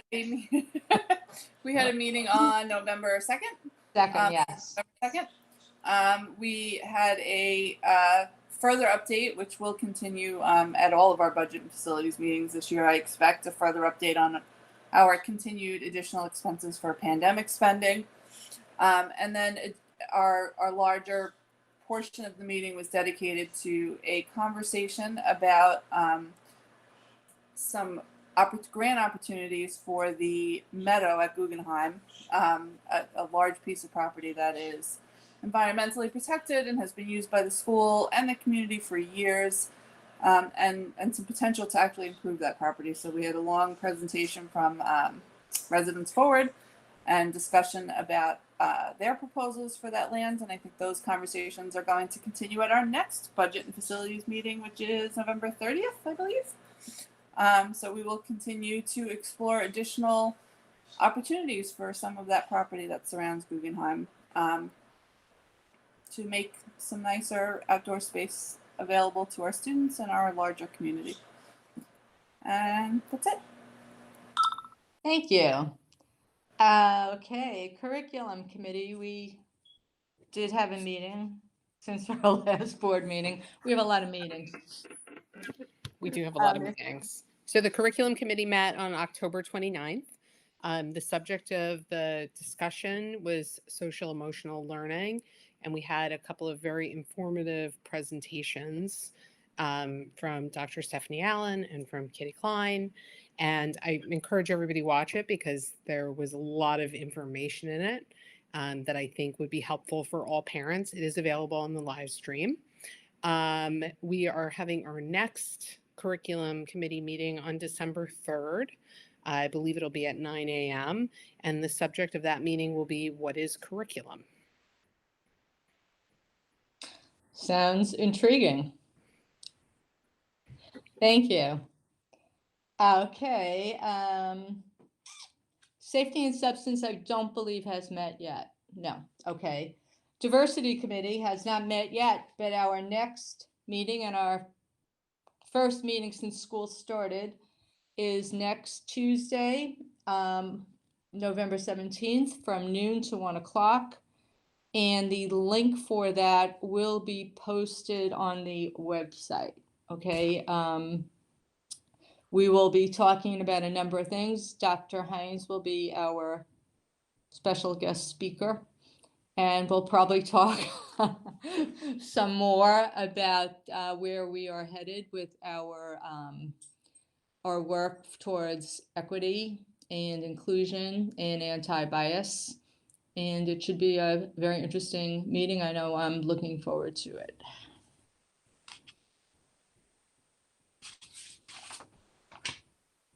Okay, up to the action items. Now, what I'm going to do here is just highlight, before we go to the what's called the consent agenda, where we just aggregate all of the resolutions and vote on everything at once. We're just going to highlight a couple of items and potentially have some discussion about them. We'll see. I just want to highlight, well, 12.1.4. I would like to just notice, and the $5,000 donation that's being applied to the Pierce Slutsky Memorial Scholarship Fund, and that's being added to the monies that were already raised for this very meaningful and important scholarship. So I would like to acknowledge that. Okay, we have item 12.1.8, and that is regarding our COVID expenses. And we will be voting on a resolution pursuant to the Governor's Executive Order 202 of 2020 regarding our COVID expense. And maybe Ms. Callahan could just tell us what we have spent to date on that.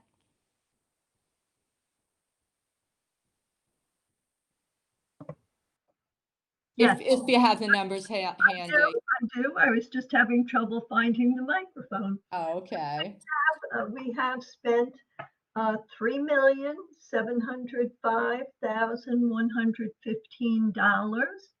Of that, $2,827,546 was totally unbudgeted. Okay. We have, thank you for that. I don't know if you want to have a second on all of the items for the consent in order to have discussion? The way I was gonna do it is just go through the items that we wanted to highlight and then do the consent and do one roll call for the, one vote as a consent agenda, Okay, if that works. Without pulling any, because otherwise I have to pull things out when we do the consent. So I'd rather just try it this way for this meeting. okay.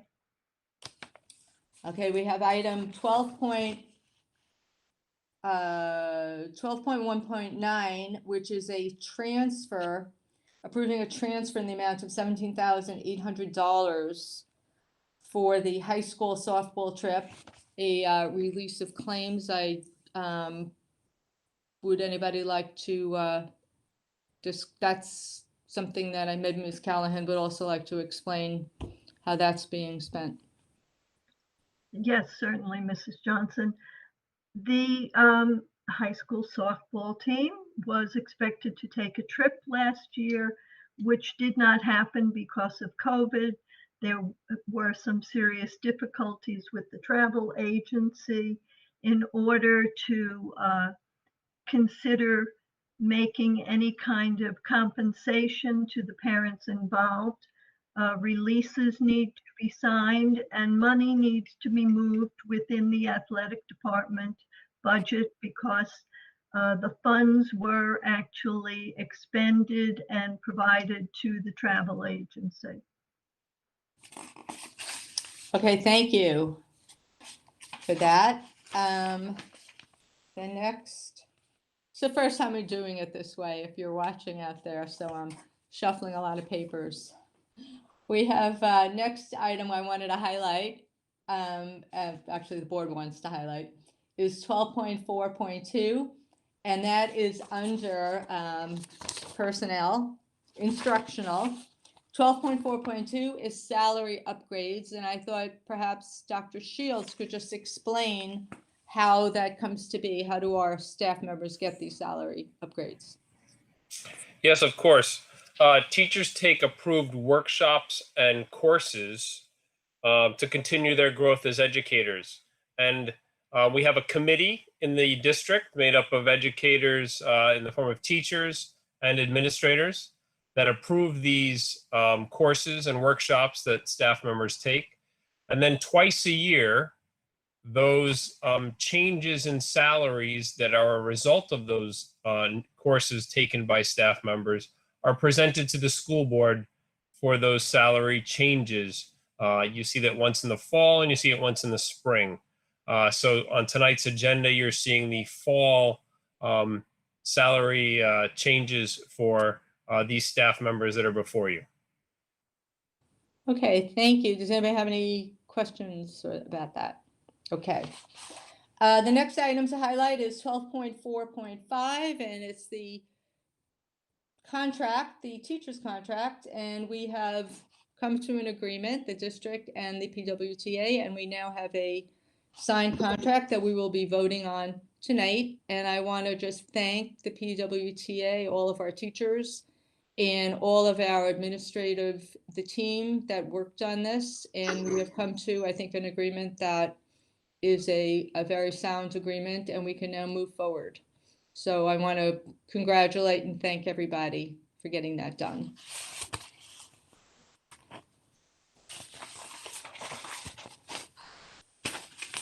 Okay, 12, well, this was actually covered before, but item 12.6.2, which is personnel extra assignments. I just wanted to highlight the fact that our after-school club, many of our after-school clubs are up and running. And that is also, we will be, part of the consent agenda will be, we will be voting on the allocation of funds for the units that support the staff that supervise the clubs. And clubs here include the Future Business Leaders of America, the Gay Straight Alliance at Weber, the Science Olympiad at Weber, the other Science Olympiad at Schreiber, and it looks like a second Science Olympiad. I'm not sure about that, but it's on the agenda. But the point is that clubs are back, and I'm very glad to see that our students have that opportunity to participate. Okay, I think now I can do the consent agenda, which is from items 12.1 to 12.6.3. Okay, so I'm going to make a motion. Julie, are you saying something? I can't tell if you're talking to me. Oh, okay, sorry. Okay, I'm making a motion now for the adoption of items 12.1 through 12.6.3. Do I have a second? Ms. Brooks. All in favor? Mary, if you would, please.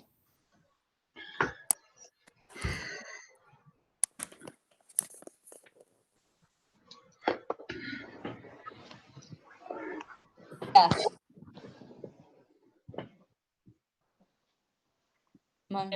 You're Sorry. Mrs. Johnson, Yes.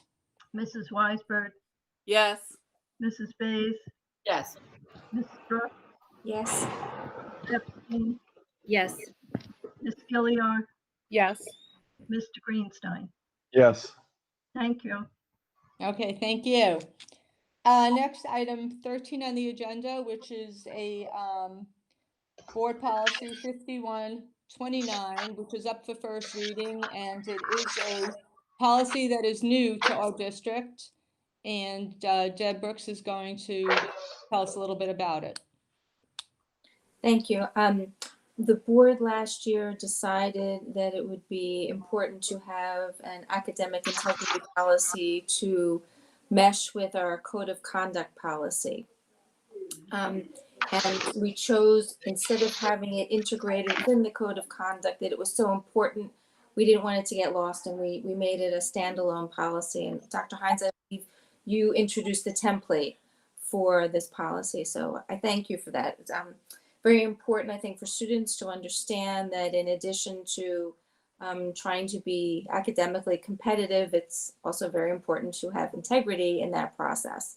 And it spells out for the students basically what they need to do in order to achieve academic integrity and what they need to avoid in order to violate academic integrity. And chief among those is plagiarism. And we worked very hard to try to define in plain language what plagiarism is and what it is not. In the age of internet research, Turnitin, and all the other things we do online to make sure that students understand that if you steal somebody's work without attributing it to that person, if you borrow it and don't attribute it to them, that there will be consequences, and we wanted to make sure that students understood. So we took quite a bit of time discussing what plagiarism is, also and basic just cheating, examination fraud, and the like. So that policy has been cleaned up. It's on for our first reading. We hope to get it on the books really soon. It's an important part of the code of conduct. Thank you. Does anybody have any questions regarding the academic integrity policy?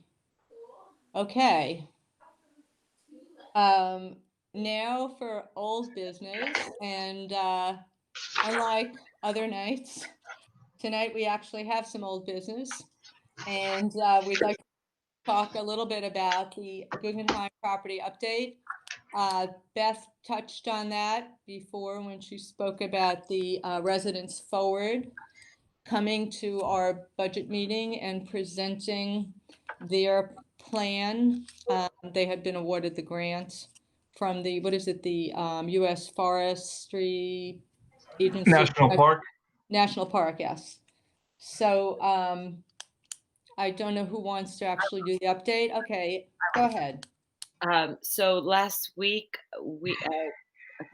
so being that this is our business last week, myself, Nora, and Dr. Hines, and our attorney, met with a group called the Guggenheim Farm LLC, which it's a group of community members who are interested in also working with the Guggenheim Preserve, our 17 acres, which we're calling the Guggenheim Preserve, as well as the 5 acres that the school district has gotten the community's approval to sell. This group had told us that they are interested in purchasing this land and work with the 17 acres. So in due diligence, we felt that it was important that we ask this group to please present to the entire Board of Education what their proposal would be so that the entire board would have the opportunity to discuss it. And so they will be our invited guests at the November 30th Budget and Facilities meeting, where we hope that they will present us with whatever their offer is to purchase the property and what their vision and plans are with regards to the 17 acres, the Guggenheim Preserve, which includes the meadows. So that's why this is listed as old business, because it's kind of continuing from the theme of our budget and facilities meeting last time, and it's going to be on for the next one. So that's really just the update. If anybody has any questions about that, otherwise we'll discuss it at our budget and facilities meeting. I think you made this clear, but I just want to make sure that the Guggenheim Farm LLC rather, is talking about working in concert with the Residents Forward project and, using the same land, but not interfering or interrupting with the grant work that the Residents Forward group has proposed. I think, just to make that clear. Okay, is there any other old business? I don't have anything else listed, but I don't know if anybody does. Okay, new business. We actually have some new business today, and I'll read it right off the agenda. There has been a discussion and a proposal to go remote for a number of days after the Thanksgiving break, so that it would, for safety purposes. I don't know if Deb is the one who has raised it, so I'm going to turn it over to her to explain. And I know this is being done in some other places as abundance of caution as the numbers go up, but go ahead, please. Thank you. So the governor has changed his travel restrictions for people who travel outside of New York State. And people are no longer required to quarantine for 2 weeks when they come back, but they are required to quarantine for a period of a minimum of 3 days. They would need to be tested when they come back to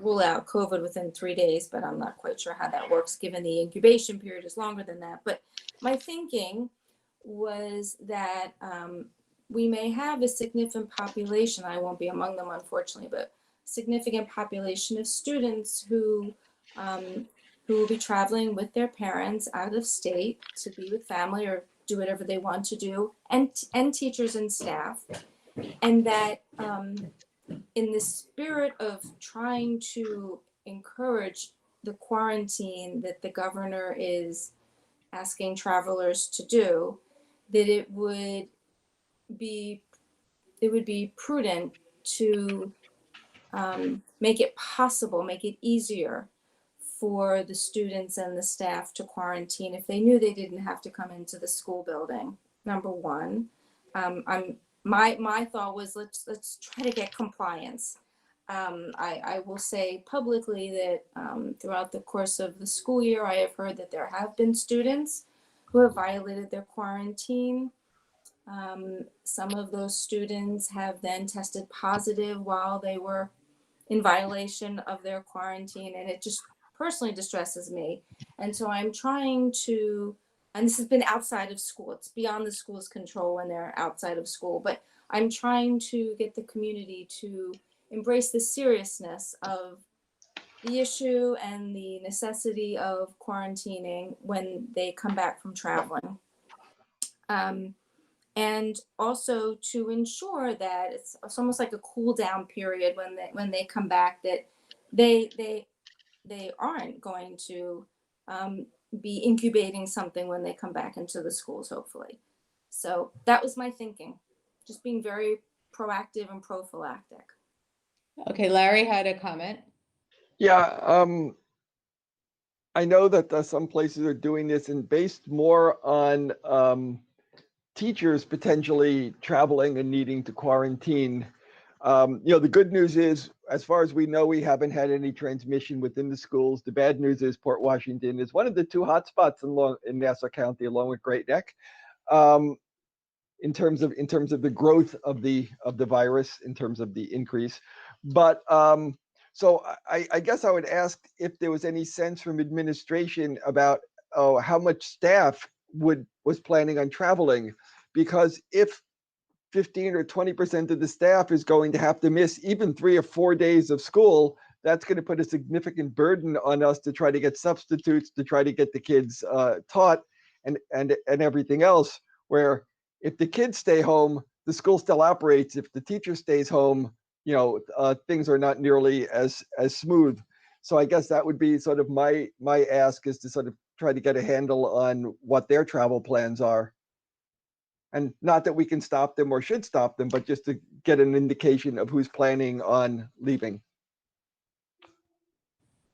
Mac, do you want to respond to that? Yeah, certainly. Actually, Dr. Shields and I were just having this conversation before. I think as far as trying to figure out how many potential staff members are going away. I think there's an instrument that may be used in another school district that we can potentially use to see how many are going away. This is a real scenario, and I appreciate Deb, you bringing it to our attention.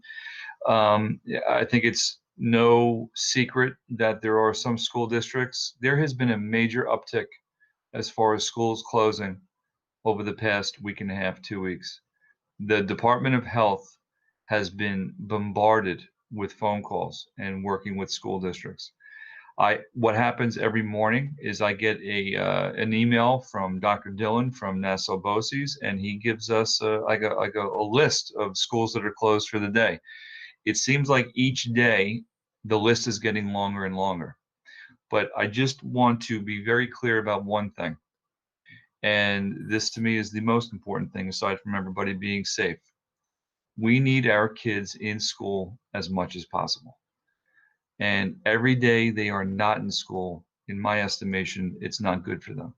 So, there are thoughts about, potentially, schools shutting down. When I say shutting down, going remote for a week or two after Thanksgiving. Certainly there's conversations about it taking place after the December break. I think the first thing we would need to do is to see if we can get somewhat of an accurate projection as far as how many, not just teachers, but in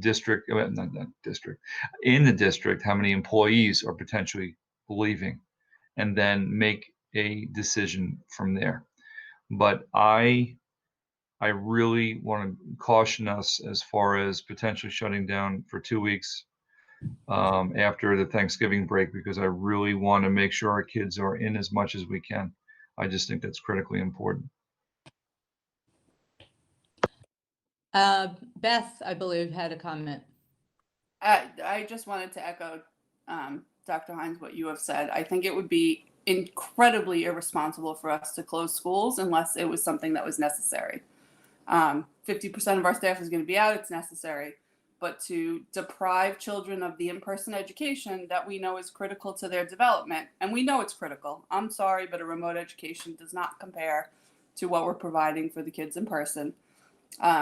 So this is not something that I would be in favor of doing unless A, ordered to by the governor, or B, for some reason we would just not be able to provide an in-person education. I do not believe that we punish the majority of our kids by depriving them of their right to an in-person education for every potential day that we can, because some people may decide to travel. I just think that would be an incredibly irresponsible action on our part, and that's how I feel about this. Rachel, can I cut in line real quick just before the thought goes out of my head?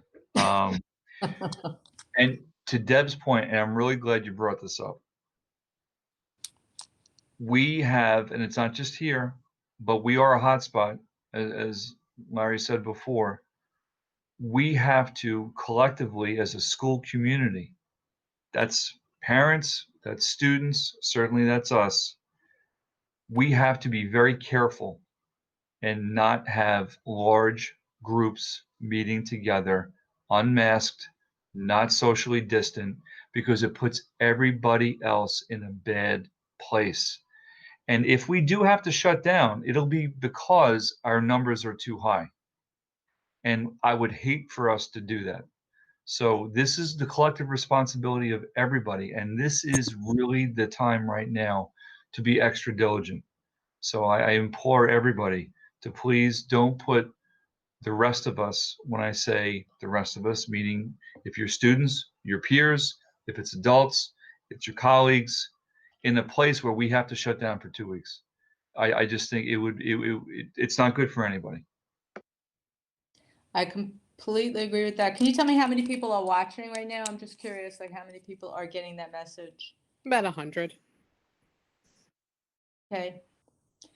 Thanks. Rachel, do you wanted to say something? Yes. I agree with everything you just said, Dr. Hines.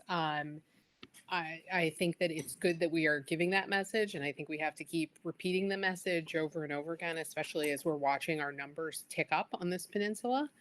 But I just wanted to say, in terms of planning to close for 2 weeks afterwards, I don't think that that's the right idea. I agree with you that we shouldn't do it in advance. When we get into trying to incentivize people's behavior, I think it's a complicated game. And I'm not sure that deciding to do it in advance would actually incentivize the behavior that we want to be incentivizing. We could potentially just have people deciding to travel for 2 weeks and then coming back in exactly the same situation, or maybe traveling more because they feel that they have the ability to sign on remotely from somewhere. And otherwise it's a very short break. So I'm hoping that our community heeds your warnings about how we really have to take responsibility for one another and for keeping our community safe. And we all have to be careful with our behavior. And I know you're going to keep repeating it in many other formats and in many other places. So hopefully we can get it to everybody. Okay, Deb. Just to be clear, I wasn't putting a time frame on it in terms of the amount of days. I believe I didn't say 2 weeks. I said 2 weeks only in the context of what the governor's guidelines had been in terms of travel. But, you know, it's on our community to keep us all safe. So just trying to get everybody to do their part. I agree. Any other Emily. questions? Yes. I wanted to ask actually with finish, because Dr. Hines said he gets information from the Department of Health, and we are discussing, Port Washington being and I don't know if we would call it a hotspot, but a hotspot. So when Dr. Hines, have you got any communication directly? I mean, I think what we've all gotten is through the county executive. Well, we've seen her communication. We've seen some from our town councilwoman, but we heard anything directly from the Department of Health with regards to schools. I know that the county executive said that her goal is to keep schools open, but do we have any information? So what happens is Nassau BOCES, the district superintendent, Dr. Dillon, he sends an email to all the superintendents and showcases all the schools that are closed for the day. And what we've all noticed collectively is that the school buildings are becoming more and more frequent as the days move forward, like incredibly so. Whereas maybe 3 weeks ago, it was like us, right? And maybe like, a few other schools. Now it's not only are there more schools, but there are districts that are closing all the schools for a day, or 2 days, or 3 days because of the contact tracing, and because the Department of Health is so busy doing the contact tracing, they're not getting back to school districts in a timely fashion like they were before. So we're seeing more and more schools and districts close down, and that is at an alarming rate, at least for me, because it's very different. So that's what I get every single morning. And I just wanted to share that because I think that's really important information for the community to know.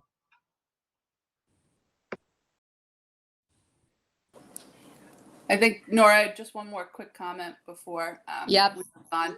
And that was twofold. One, to our credit, and I think this is to Dr. Hines' credit, Dr. Allen's credit, our staff have been doing an incredible job doing contact tracing within our schools, which has allowed us to not be waiting for the Department of Health. And so that's been incredibly helpful in keeping our school buildings open as much as possible.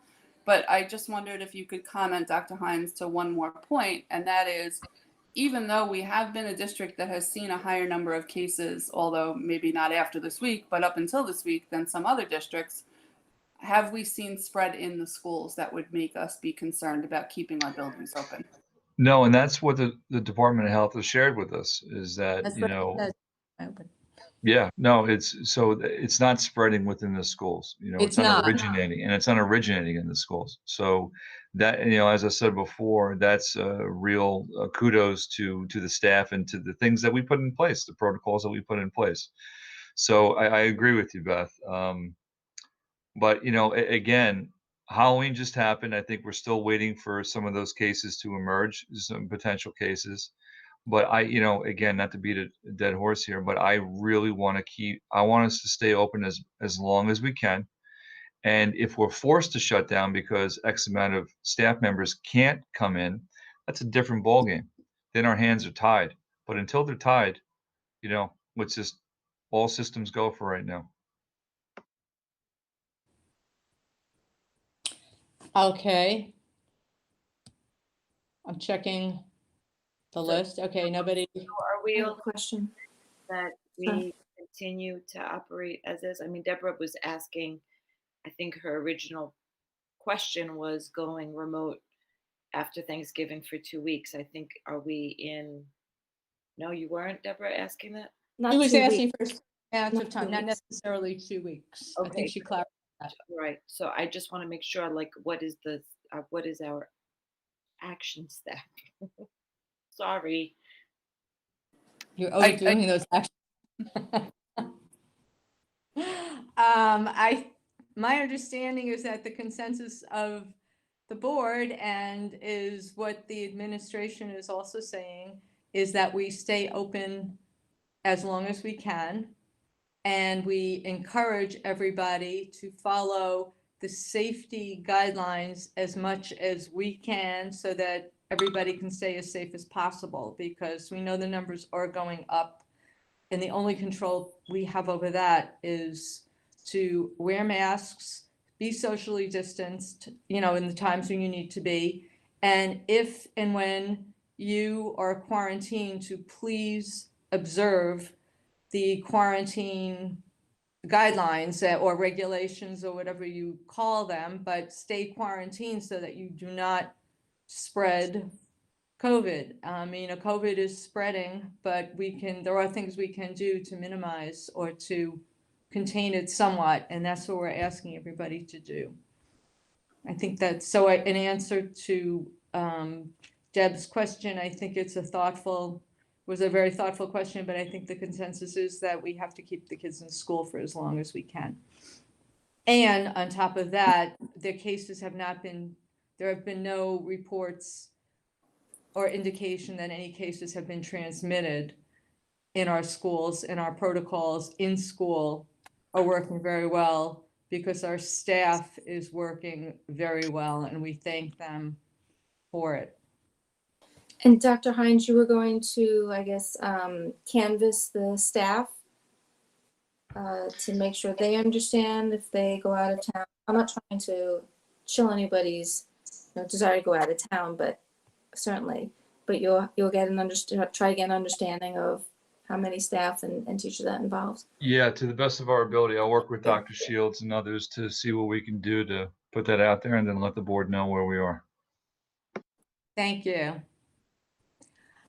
Any other new business? I was really trying to finish up by 10 o'clock. All right. I have a quick one, and just before I get to it, I just wanted to say, the board is always trying to improve itself, and we're operating a little bit differently as we used to. So things that used to be just a regular ask now may be in the form of a resolution. It's not an indication of any way about anything different than the way the district operates, just the way the board is choosing to operate among itself.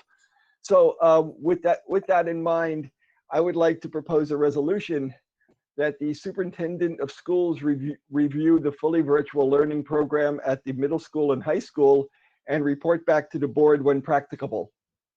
And so I guess, do I have a second? I will second it. Okay, well, now you take over. You were doing a good job. Mrs. Callahan, would you take the vote? Would you like me to repeat it back more slowly? You would like the superintendent to review the middle school virtual program and to provide you with information regarding that as soon as possible?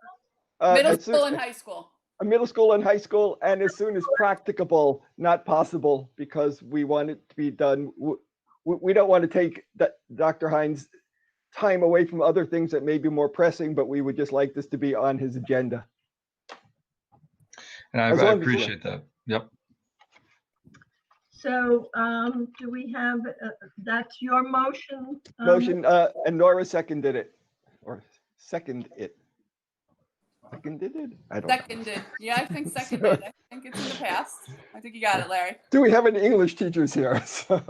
Seconded. You're correct. Seconded. Okay, good. Because it happened in the past. Right. Mrs. Johnson, Yes. Mrs. Weisberg, Yes. Mrs. Bays, Yes. Ms. Brooks, Yes, thank you. Ms. Epstein, Yes. Ms. Gilliar. I think something happened to Ms. Gilliar because. Oh, she had to leave. Yes. Oh, okay. Sorry. Yes. It wasn't anything I said. No, nothing personal. Ms. Greenstein, Yes. thank you. Okay, thank you. And I believe Dr. Hines would like to have a word. Nora, before Dr. Hines, I'm sorry. We have got one email. I don't know if. Oh, I almost forgot about those. I'm so sorry. So can I point it out I don't know that we can, I just want to point it out for the record that we got one email. It did not necessarily say that they wanted it to be in community comments, but it's from Jordan Wolf, and it's regarding additional organizations for dismantling racism and CRSC education. He basically thanks us for having the discussion. He has a couple of suggestions for additional suggestions. Dr. Hines, you are copied on it. So as opposed to just, you will see it and you will know that he has some other ideas for places where you can go look for this type of education. Great. Thank you, Mr. Wolf, for your email. Nora, I'm sorry, Ms. Johnson, there was one more thing under new business. I didn't know if you wanted to discuss that. It was 15.1 subsection 2 or sub number 2. It was discussion of quarantine guidelines and. Oh, yes. Okay, sure. That was also mine. Yeah, it was yours. Yes. I I'll wasn't take- sure actually if you wanted to, so I left it to you when I turned it over to you. So one of the things that has been concerning to me when I hear that there are students who are violating quarantine, they understand they can't go to school, but in the afternoons they're hanging out with friends, they're doing sports, they're going to parties on the weekends. And I'm hearing this through community members who are very alarmed and reaching out to me as a board member. And so I'm wondering,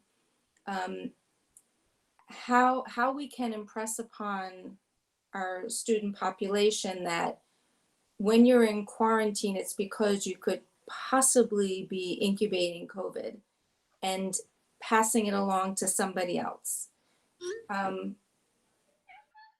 And that person could pass along to somebody, and it could harm somebody along the way. Might not be just a student, it could be a parent, a grandparent. We've all heard this story.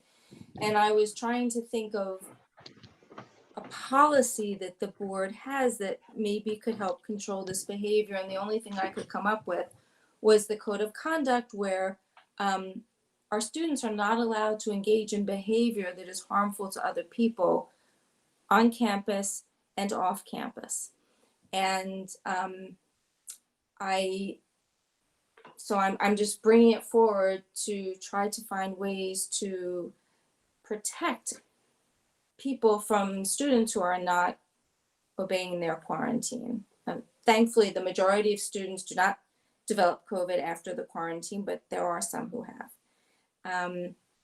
And so that's where my thinking was going. I don't want to be the whip cracker. I don't want to be draconian about it, but we wouldn't allow a child to come into school with a knife or something dangerous. And we all know that COVID can be very dangerous to some people. And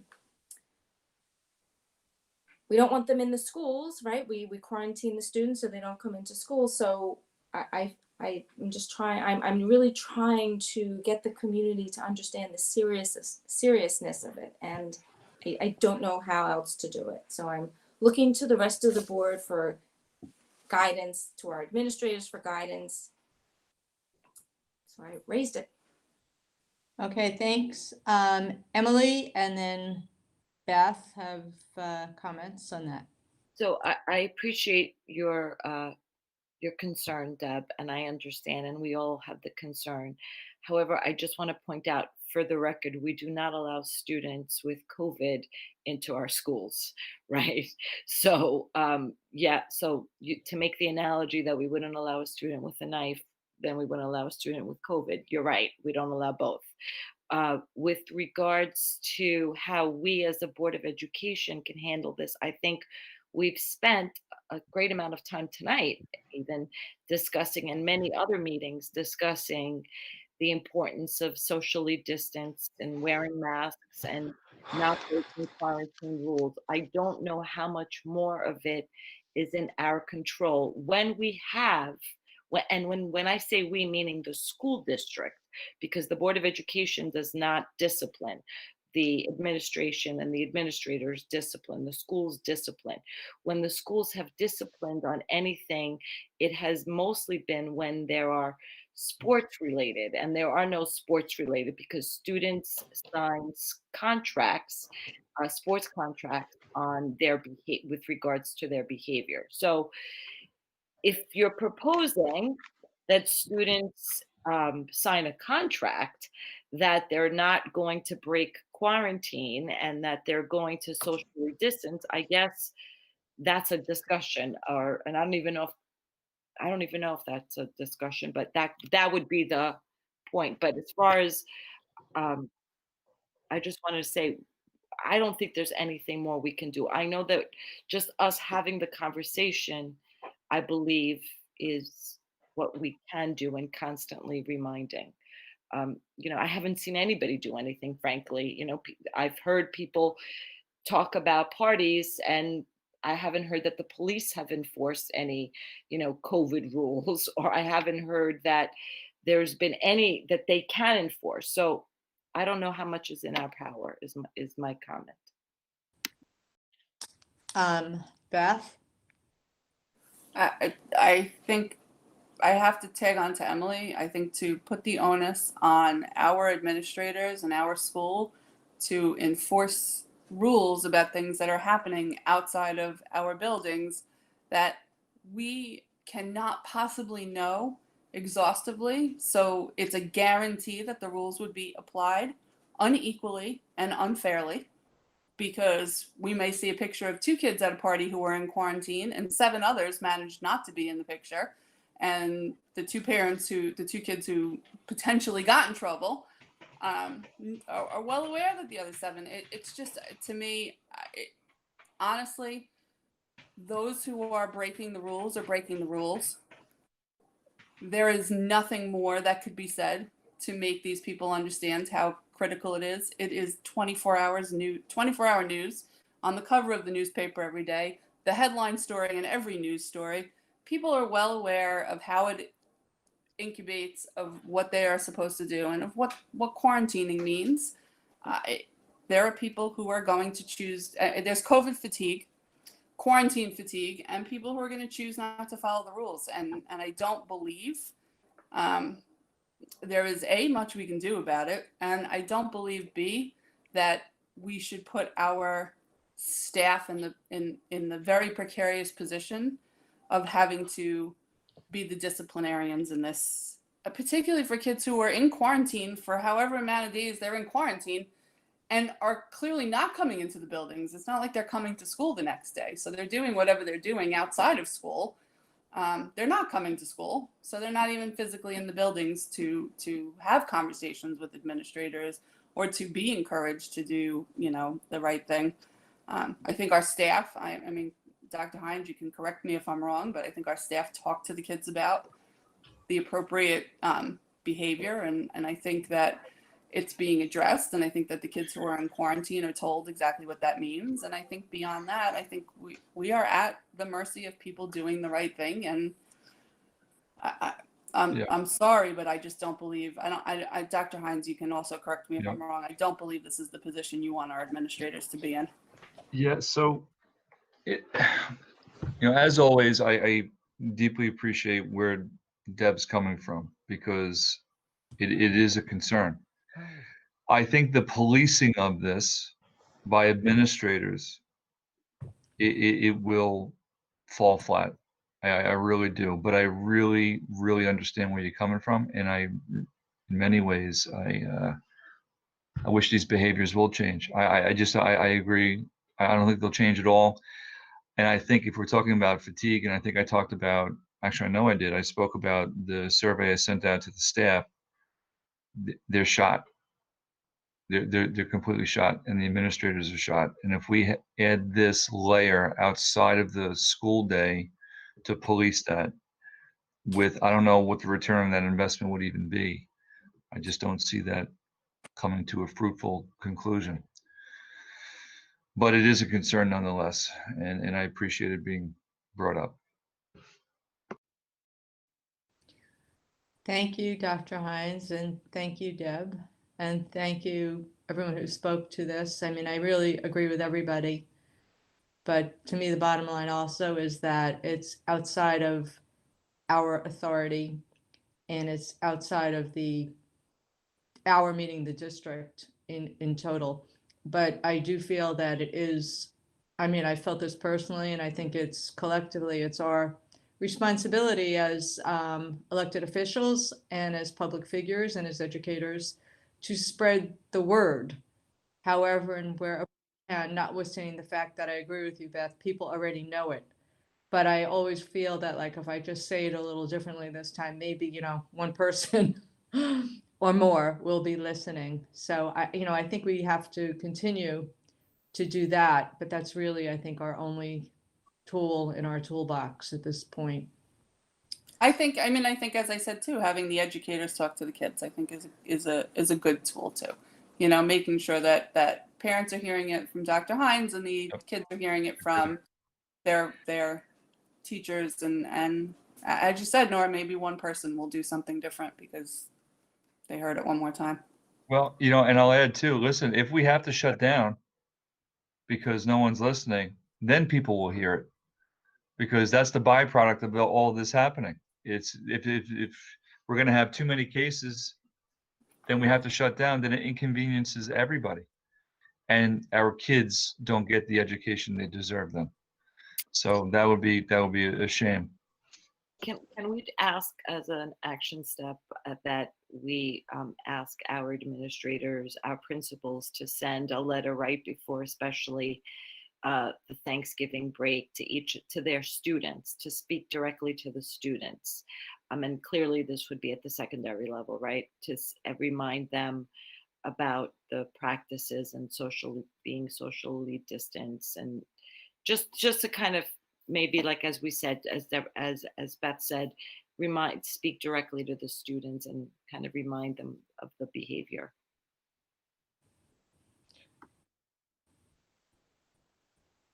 I think that was the question to Dr. Hines.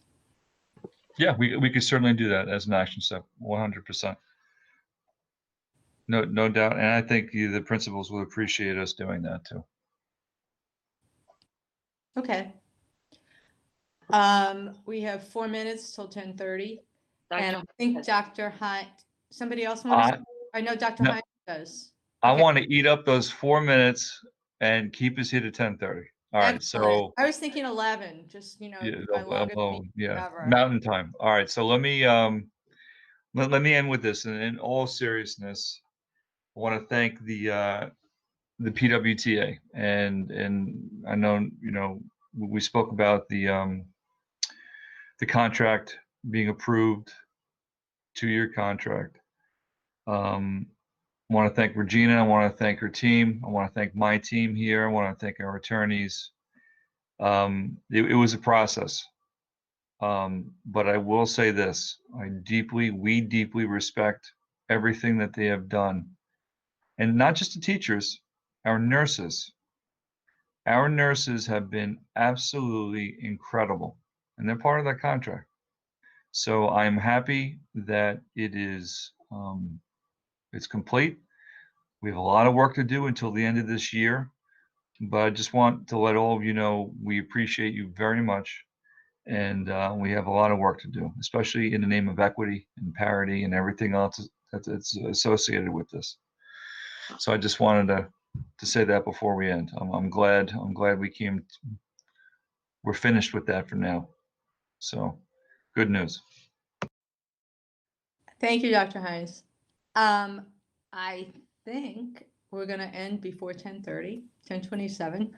No, hey, Nora. Can Oh, we just no. take no, this is quick too. Just a quick comment. Tomorrow is a day off from school, but it is not a day to be partying. It's a day to remember our veterans. So I just wanted a quick reminder that, tomorrow we have a car parade in town. There will be a ceremony to honor all the veterans from Port Washington at the Sousa Bandshell, socially distanced and masked, but also to thank our many staff, teachers, the parents in our community who are also veterans. I know there are many of them in the district, and I think it's appropriate to take a moment to remember and to remind our kids that it's not a day off to party, but a day to remember another set of heroes. It's been a year of heroes, but this is another set that we should be remembering and thanking all day tomorrow. So that's it. Well said, Beth. Well said. Thank you, Beth. Beautifully Thanks, said. Beth. Thank you. And for our that. paras, and our paras too. I want to be very clear. Listen, we could thank everybody, right? But paras have been on the front line as well, and so just want to thank them as well.